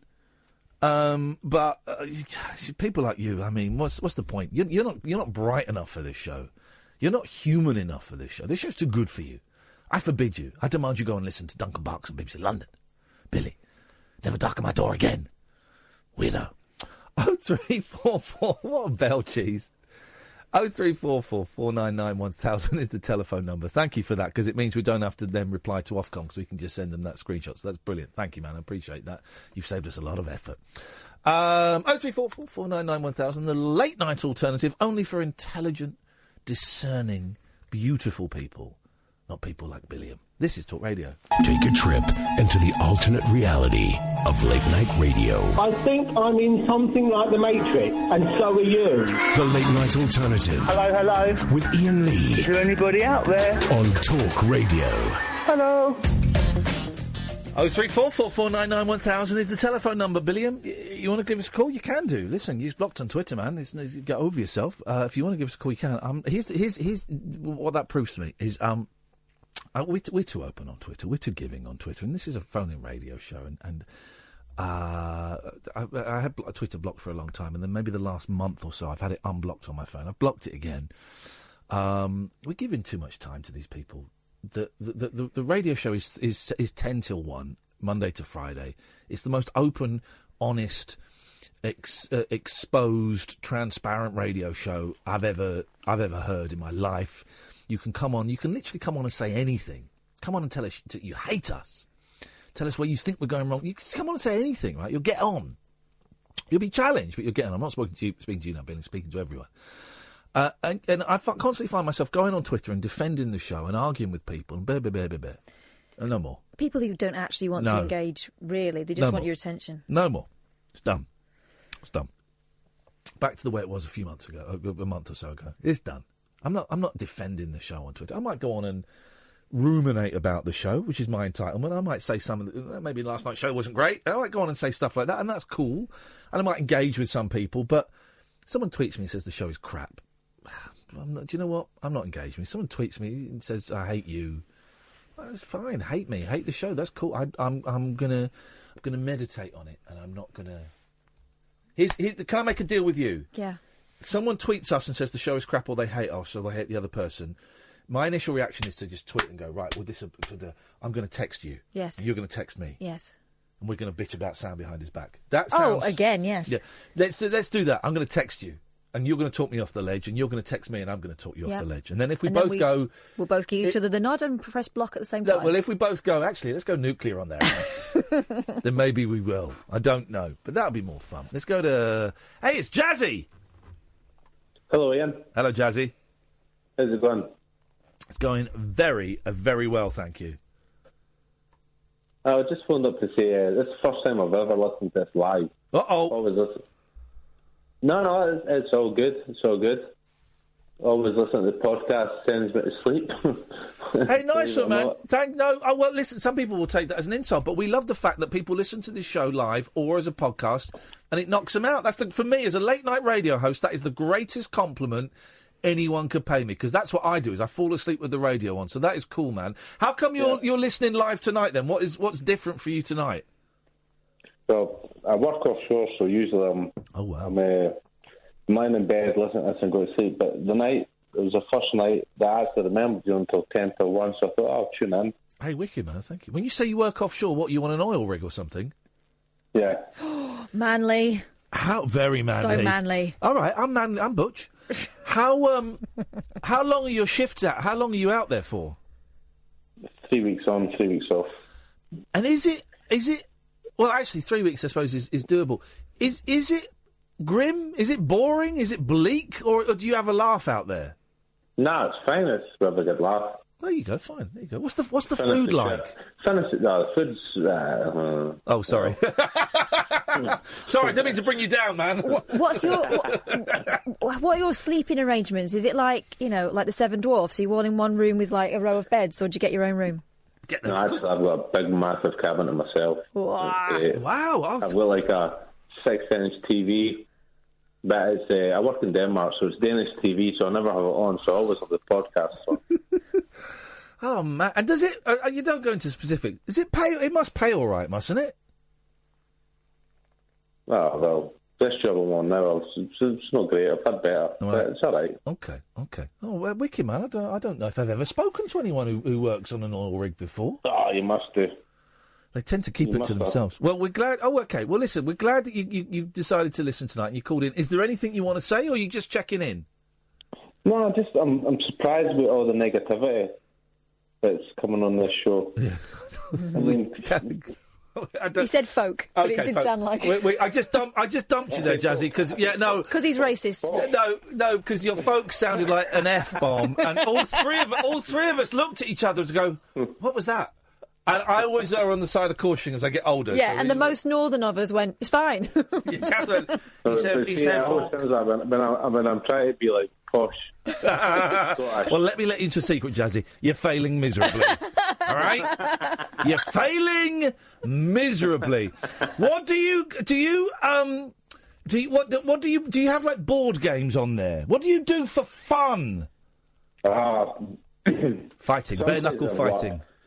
Some places I've worked in, you have table tennis and stuff, but on this place I am, nobody does anything after shift. They just go to the cabin, go on the Wi-Fi. So there's not much socialising. So everyone's on the internet. Everyone's on. There isn't a bar then, or a TV room. Is there? Can I ask a question? There's a TV room. So we've actually got a cinema, a massive cinema. Can I ask? Have you ever? How difficult would it be to murder someone on there? Oh my God! That's an idea. No. Don't pretend you haven't considered it, right? How easy is it to either just give someone a little shove over the edge, or stab them to death in their cabin, and then at like 2 o'clock in the morning when it's dark, wrap their body up in plastic bags, carry them over your shoulder, and then just tip them over the edge? How easy would that be? I'm asking for a friend. Very easy. Yeah, you see? Very easy indeed. And your night shift, there's only like 5 there, so it's even easier. Mate, have you ever done it? Have you ever murdered anyone? Only once. Yay, Jazzy! I tell you what, Jazzy, can we put Jazzy in the podcast as a little gift? For sure. You're going to hear yourself in the podcast, brother. Oh, nice one, Ian. That is handy. And we'll also send a copy to the authorities. Hey, listen, man, thanks so much for listening live. We really appreciate it. Yeah, thank you. Cheers, mate. Bye-bye. Tatty bye. What a nice guy. Yeah. What a man. He's a man. What do you reckon, beard? No. Shaved head. Tattoos. Jazzy, send us a picture of yourself. Yeah. Naked. Let's see what's going on. 0344 499 1000 is the phone number. Good evening, Pablo. Hip, hip, hip, how do? Very well, thank you. What have you got for us tonight, please? Well, controversial. I know you were quoting controversial opinions earlier, and obviously not in any way to mock people who get offended by such things, but it is quite a controversial opinion. I was hoping I'd have a place to voice it. Yes. I don't like cheese. What? Don't like cheese. Never liked cheese. Dirty pervert. Yeah, I knew there was something I didn't like about you. Yeah, you could tell. There's a dark vibe. Dark vibe. Well, I never liked it, and then there was a childhood trauma which created a kind of borderline, fear of it, basically. So. Did it involve a pizza? No, it was basically when I was about 7 or 8. You know, when you kind of got kind of broken piano teeth, where you've got like gaps in your teeth and the like. Yeah. Well, my dad decided to riff on a Reeves and Mortimer joke and had the fridge open with a block of cheese and said, "Do you not like cheese?" And I said, no, I don't like cheese. I don't like cheese. He said, "What? Not even when it's right up close?" And he got it right in my face and grated it on my teeth, my gappy teeth. Oh, blimey. He's a lovely man normally, but that is one dark point in my childhood. But yeah, so from that, strange enough, I'm all right with pizza. But otherwise, cheese is a no-go. Well, you disgust me, Pablo, and I hope the rest of your life is miserable. Thanks so much for your call. Weirdo. This is Talk Radio. The Late Night Alternative with Iain Lee. We could be dreaming and meeting each other in our dreams. On Talk Radio. 0344 499 1000. Only 30 minutes left of the show. Then Paul Ross is coming in. Let's have a little look. A shopper searching Amazon for a Christmas present. I think I've got nearly all the Christmas presents for the kids now. I think it's a bit book heavy, which is not necessarily a bad thing, but maybe you want to get like another little kind of fun thing for them. Got the new Pokemon game for the Switch. Oh, you get Pokeballs. You chuck the Pokeballs at the thing, and they'll fancy love that for the girls. Yeah, they'll love a bit of that. It's a bit expensive with the Pokeballs. Might wait then. Well, will it come down? Sorry, it won't. Switch stuff doesn't really come down. PlayStation and Xbox stuff comes down a lot. PlayStation comes down a bit. All Switch right. doesn't really. Cause, here's my plan. They always get money for Christmas. If they get money, I'll say, "Why don't you buy that for me?" A shopper searching Amazon for a Christmas present was shocked to find hardcore porn in the dad gifts category. Why shocked by that? I'm a dad. Oh, so who pays for porn? Perverts. No one pays for porn. You know, porn is free. Amateur perverts. James Locke, 46, was thinking about buying a gardening tool for his father John, but he got an eyeful as a sex DVD popped up on his screen. The £16.95 XXX rated, which means you've got to be 56 years old to watch it. Just right for Dad. Exactly. Title appeared with an advert reading "New release only on Amazon" and was listed with other adult movies. The dad of two from Solihull said, "From Birmingham, it was a hell of a shock when the details of a sordid blue movie suddenly filled my screen. It was among stuff like barbecue utensils, car manuals, gardening gift sets, and funny T-shirts. My two kids go on Amazon a lot to look for ideas for presents to write on their letter to Father Christmas. Amazon should be far more responsible. You wouldn't go into W.H. Smith and find porn or DVDs stacked next to... I'm from Birmingham. Stacked next to gift sets? Why is it okay to do that on Amazon?" Well, he says that, but I've got a story about what someone found in Poundland. Maybe I could finish this story first. Go on then, Thanks. but it's a good segue, Okay. so I'm No, ready. Okay, well, it was a premature segue. It's fine. Well, it's not fine. Okay. It was ill-mannered. It wasn't ill-mannered. It was. We're working together. Well, just let you know I'm here. I was working, and then you snuck in and tried to undercut me. Well, it looked like a small story. What do they call it when you was it shebang? I was going to buy that house, and then we got shebanged. Gazumped. Thank you. Yeah, so you gazumped my story. Social media users slammed the retailer and called for greater controls. Who cares what people on social media think? Amazon confirmed it had now removed the porn DVD from their website Dad's Gift section. It said, "All sellers must follow our selling guidelines. Those who don't will be subject to action, including potential removal of their account. The product in question is no longer available." But you can still buy guns and knives. Billy just called in. Sam, come on.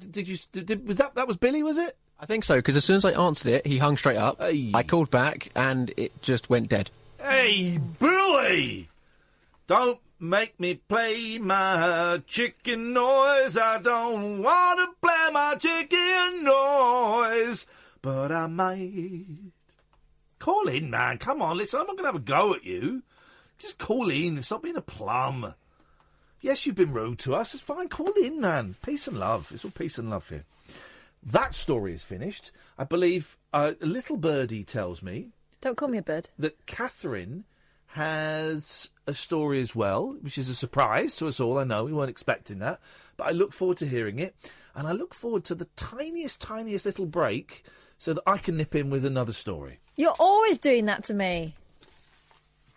Poundland shopper left disturbed by pornographic material on sale. Kids could see it. Daniel Siddeley spotted the X-rated novelty items when he walked into a Poundland branch in Stockport. Shocked Emma Shepherd says a game on her two-year-old CBeebies Playtime app sounds like a woman climaxing. Alpha Blocks made a moaning sound when son Oscar was spelling the word lips. An image of lips pronounced the letters, but Emma, 37, said of the L it sounded more like R or ah, if you know what I mean. Emma of Taunton, Somerset added, my husband and I burst out laughing. It's like some perverted hackers are playing a trick. BBC did not comment. Over to you.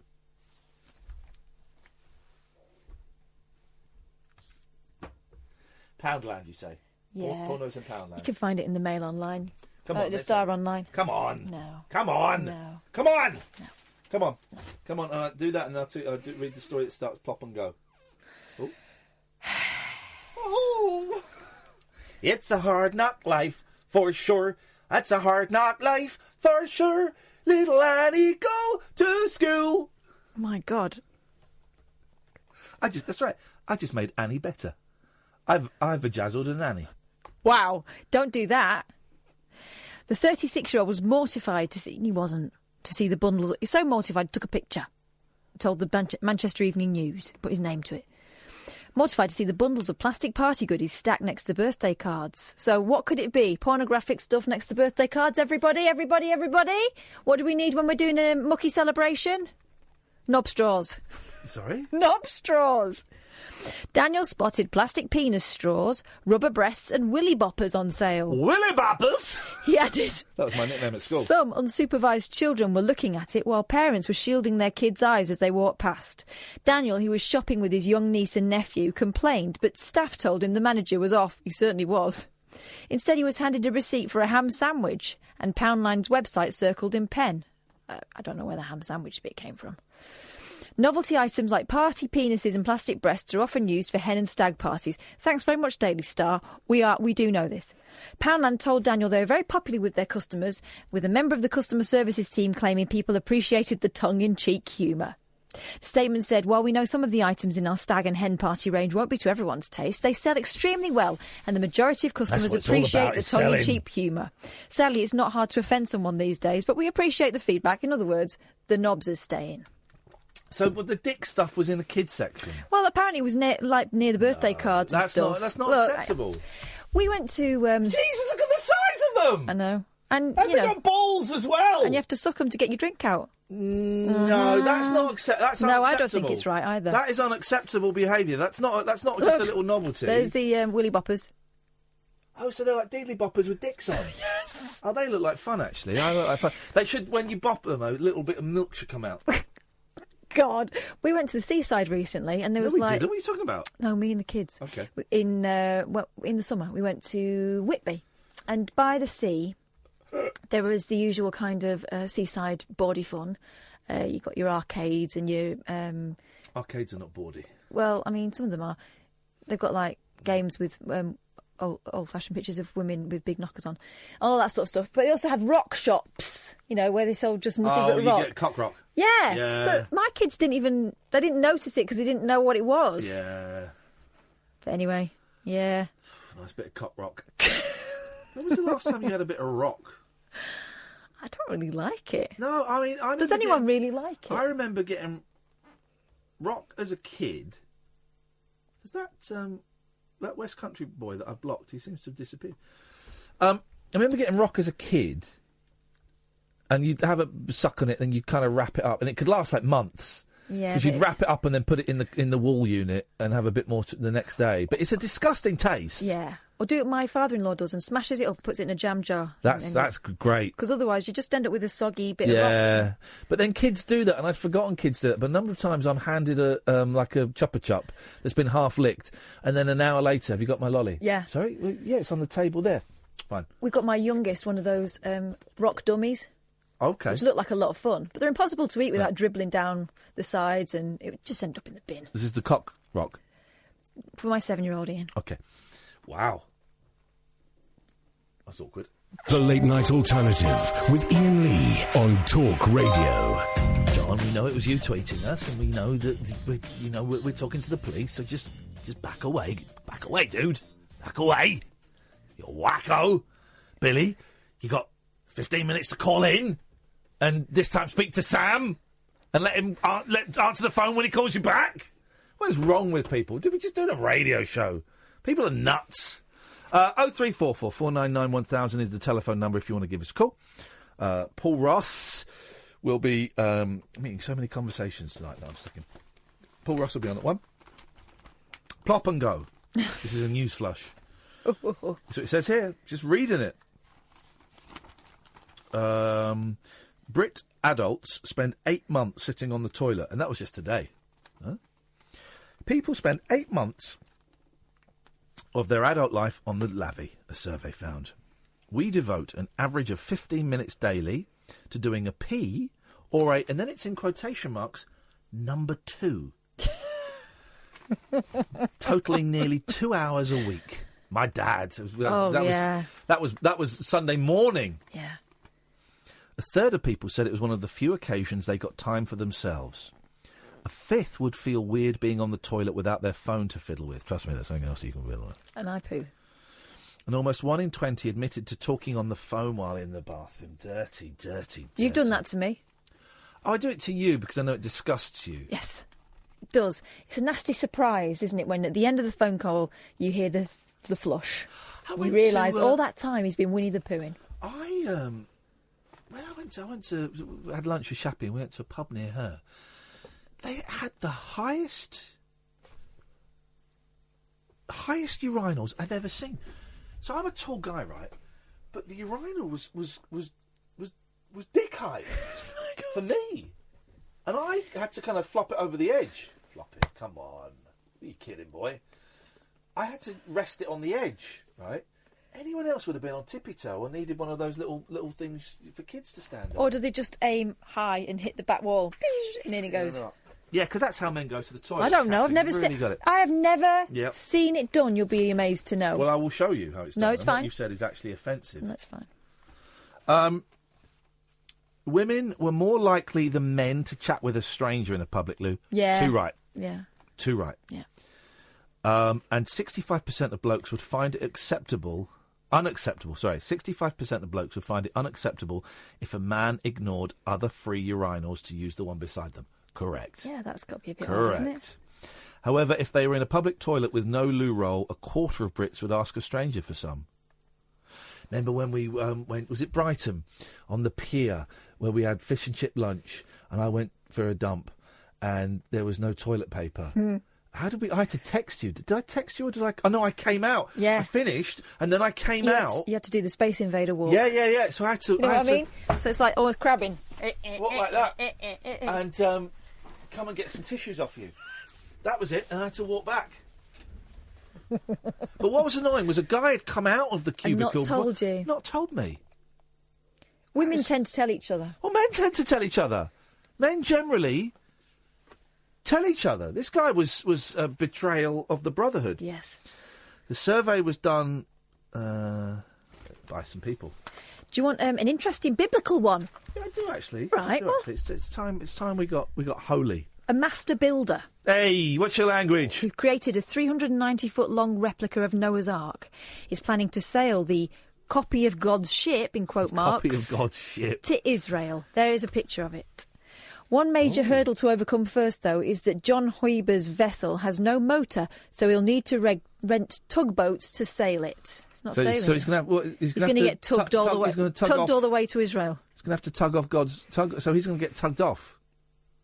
However, tugs don't come cheap, and it will cost the Dutch businessman, who made a fortune constructing storage spaces, more than £1 million to hire for the journey. Several years ago, he was quoted saying he hoped to sail the 95-foot-wide vessel, which spans 5 floors and can hold more than 5,000 passengers, to Brazil. But those plans fell through. Now he wants to take the ship to Israel, declaring his love for the Jewish state in an interview with the Jewish Telegraphic Agency. You said Jewish state. Jewish state. You say state. I said Jewish state. Jewish state. Yeah. The Jewish state. You say Jewish state. No, I don't. I say Jewish state. The two separate words. One ends with a sh, one begins with a st. You say Jewish state. Oh, a good story, bro. Adding that this is a copy of God's ship, so it only makes sense to take it to God's land. I love the country, I love the people. They don't obey, they do what they want. They drive like mad, shove while waiting in line, and don't listen to anyone, just like me, He's going to Israel to say that the Jews are rude? No. Dude, I would change your tone a little bit if you're going to go to the country of them. Be very careful. The dad developed a strong urge to build the art after reading a story about it to his... No, it says art. Well, it's not, it's art. It should be arc. That's wrong. You know and I know that, but the son's corrected it. The son's written it, and it's good enough for me. You should have corrected it. He read a story about it to his children one night in 1993. His wife, who works as a cop, initially laughed at him. She was a cop, and he was a murderer. Their love should never have worked, but somehow it did. Love Behind Bars, Chapter 1. She laughed at him and said that once he finished building one, we can all go on vacation to the moon. However, he persisted and completed his first Noah's Ark replica 13 years later. But Huibers was disappointed, as it was only half the size of the one in the Bible, so he sold a smaller one and built a life-size one too. Look, and he's got like all... it's like, you know, the Jorvik Museum inside, except like for Bibles. This guy should get a life. He's got like an enclosure for the... Look, he's got giraffes. He's got... This guy needs to get out more and stop making. This guy needs to get out more and make boats less. Yeah. Why didn't he just watch? Isn't there a film with Russell Crowe in it? Yeah, yeah. Well, just go and watch that. It's got like monsters in it. Go and watch that. Well, it's biblical. Yeah. Hecubus and Incubus. No. Yeah. Are they behemoths? No, Something I think like he's that. Australian. My God.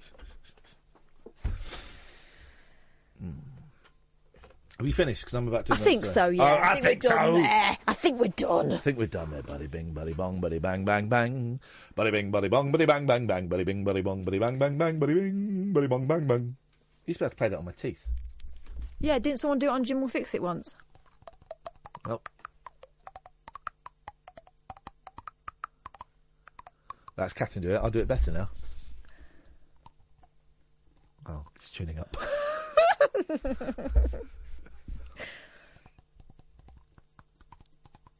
It really hurts my teeth, actually. I could do it.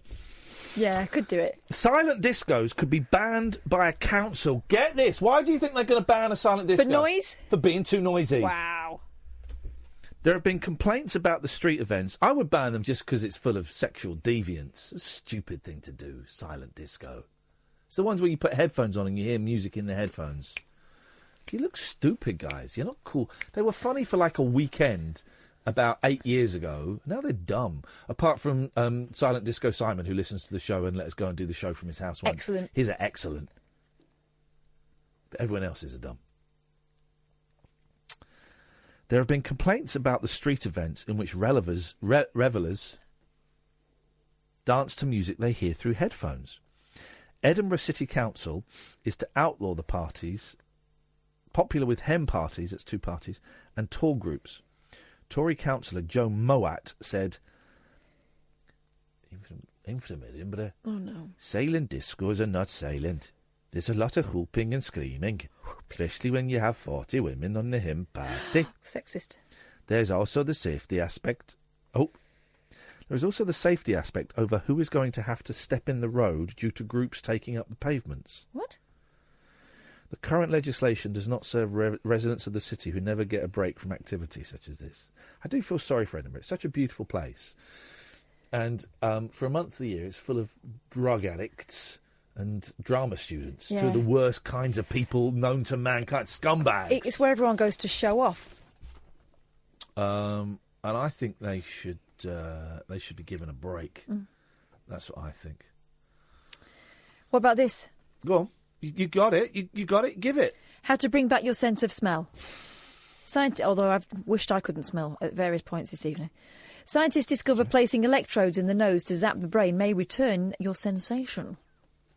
Sensation, getting higher and higher. Sensation. Zapping the brain by placing electrodes inside your nostrils. Alexa, zap my brain. Could bring back your lost sense of smell, scientists believe. That's a lie. Being able to regain smell will be a breakthrough for millions, as figures estimate up to 5% of people are unable to process scents. And of course, if you can't smell, what else can't you do? Oh. Taste. Doctors at Massachusetts Eye and Ear tested the method on 5 patients who could already smell. It's the first time the sense had been stimulated this way. They could already smell, though. The scientists believe the results open the door for a cochlear implant for the nose. They've made people who can smell... Come in, Paul. They've made people who can smell by using electricals, and they now think that might make people who can't smell. The scientists believe the results open the door for cochlear implants for the nose. The scientists at Massachusetts Eye and Ear, a Harvard teaching hospital, focused on the olfactory bulb, where smells are processed in the brain. By placing electrodes in the nose, the nerves of your olfactory bulb will be stimulated and information was sent to the deeper regions of the brain. One of the my mum nearly got it done for our MS, and we didn't in the end because we weren't sure if it would actually have any effect. Was people with tremors? The technology's come. Who are we talking about it? Someone had it done recently. I was speaking to someone who had it done recently when we were looking at getting it done 15 years ago, and they've come forward. But for people with tremors, they can put like a little... you have a little battery pack, and they can plug it into your brain, and it fires off electric shocks, and it interrupts that. Stops or slows down the tremors. And I really looked into it because we we're going to do it for my mum. And what they do is they operate while you're still awake. So they give you a local anaesthetic and cut open and expose the brain. And the surgeon will be asking you questions as he taps little bits of the brain to make sure that he's not in the right. Make sure he's in the right place. So sometimes, he'll say, "Okay, so what is your name?" And you'll go, "My name is Ian." Okay, and what do you do for a living? I'm a radio host. And have you got any children? Yes, I have a penguin. Because they just tap the bit of the brain that connects something else, and you can't do that. And then they just plug this thing, and you have it. You have a wire coming out of your brain to a battery pack, and it zaps you. And who was I talking to about that? I've heard of musicians being operated on when they have, brain tumours and things like that, and they'll get them to play their instrument while they're in there. It's amazing, man. Here's the thing. So squeamish. You don't know anything about it. No. Someone who does is Paul Ross, and I believe it's a brain special on your show tonight, Paul. There isn't, and I can't play my teeth, but I can play my mouth. Do you remember a band from the early 70s called Hot Butter, a studio band? They had one hit called Popcorn. Yes. Oh, of course, yes. Look at the colour of his face. There you go, Popcorn Hot Butter. Come, mate, bring it on. I've never seen anything like it. Because I can't breathe in when I'm doing it, you see. No. I first saw that in an old edition of Lost in Space, which is now back on, I think, the Horror Channel. I used to love Lost in Space. There's a guy who turned up and he was like, he ran an intergalactic department store, and he'd say, "Second floor, ladies' items." He just bashed his face. You've actually made your lip bleed. That's all right, though. You've damaged Hardcore. yourself for the art. It's for the art. It's like Lindsay I come in every night to save your show. I'm prepared. Not quite. Ooh. I've had a cold sore coming. I've sorted that out. I'm very impressed by that, Paul. That's my work here is done. What is on your show tonight? I'm hoping at least an hour of that. Well, we're kind of returning to a story we did when the show was taking shape, when we talked about sex dolls. Okay? Yeah, tonight we're talking to a man who's planning a sex robot brothel in California. Don't. Can't look at you now. We're fascinated by the sex dolls on this. We interviewed a sex doll on here. Did you ever speak to... Was it Suzanne? What was her name? Susanna? No, I remember that. I heard Samantha. Samantha. No, we didn't. We spoke to a guy, or we heard from a guy who had 6 or 7. They weren't robots; they were dolls. But this guy's. There may be an element of kind of spoof or performance art in what he's talking about. So I'm slightly cautious about it. But it's been in a couple of papers, so it's probably not true. I love all of that stuff. We get sex dolls from. Please, can't look at him from time to time. And I'll be honest. If I was locked in my house for a weekend. You don't want to take a breath here and think this through before you finish that sentence. And there was a sex doll there. Of course I would. What scenario? Right, sex doll. I'll just leave that here. Now, these are actually robots. Well, thing is, you would. Yeah, they say robots, but they're not like those sexy ones out of Austin Powers, are they? All it is it's. I used to have something called Tessa Talk About when I was a kid. I used to pull a string and she'd say things. It's basically that, isn't it? My sister had a cheerful. And it was like doing a Nazi salute. When its hand was up, it smiled and had strings inside, and when you pulled its arm down, it frowned. It went... I've seen those, they're brilliant. Cheerful. All I'm saying is Girls' World is hot. She's a good-looking lady. She's a grown woman, Girls' World, right? She's only Head and Shoulders. Yes, that's all you need. Wow. Wasn't that Tressie? No, before Girls' World. I think it was Tressie more like a Cindy. Whose hair used to go. I think Tressie's hair used to grow. Let's have a look. Until my sister always used to cut it off. Paul, I've got some business cards printed. You could take one, please, if you would. Thanks very much indeed, yeah. Yeah, no, Tressie was more like a sort of Barbie type thing. It was growing hair. Yeah. Gosh. I'm going to treasure that. There's a stack of them there. Don't know why he's left. He's always touted for work, Big Eamon. He's always looking for work. There's a stack of Eamon Holmes business cards. He loves a shilling, that man. With his phone number on, that was a little bit foolish. His phone number 07966. Thank you, Sam. 07966. Turn his microphone off for crying out loud. Let's get him to do the pop-in again. Thank you, Sam. Thank you, Catherine. We will be back tonight at 10 o'clock. It's Wednesday tonight. So, no, we're still a few days away from Dave Hill, which we're looking forward to. Stay tuned, though. Paul Ross is coming up after the news. This is Talk Radio.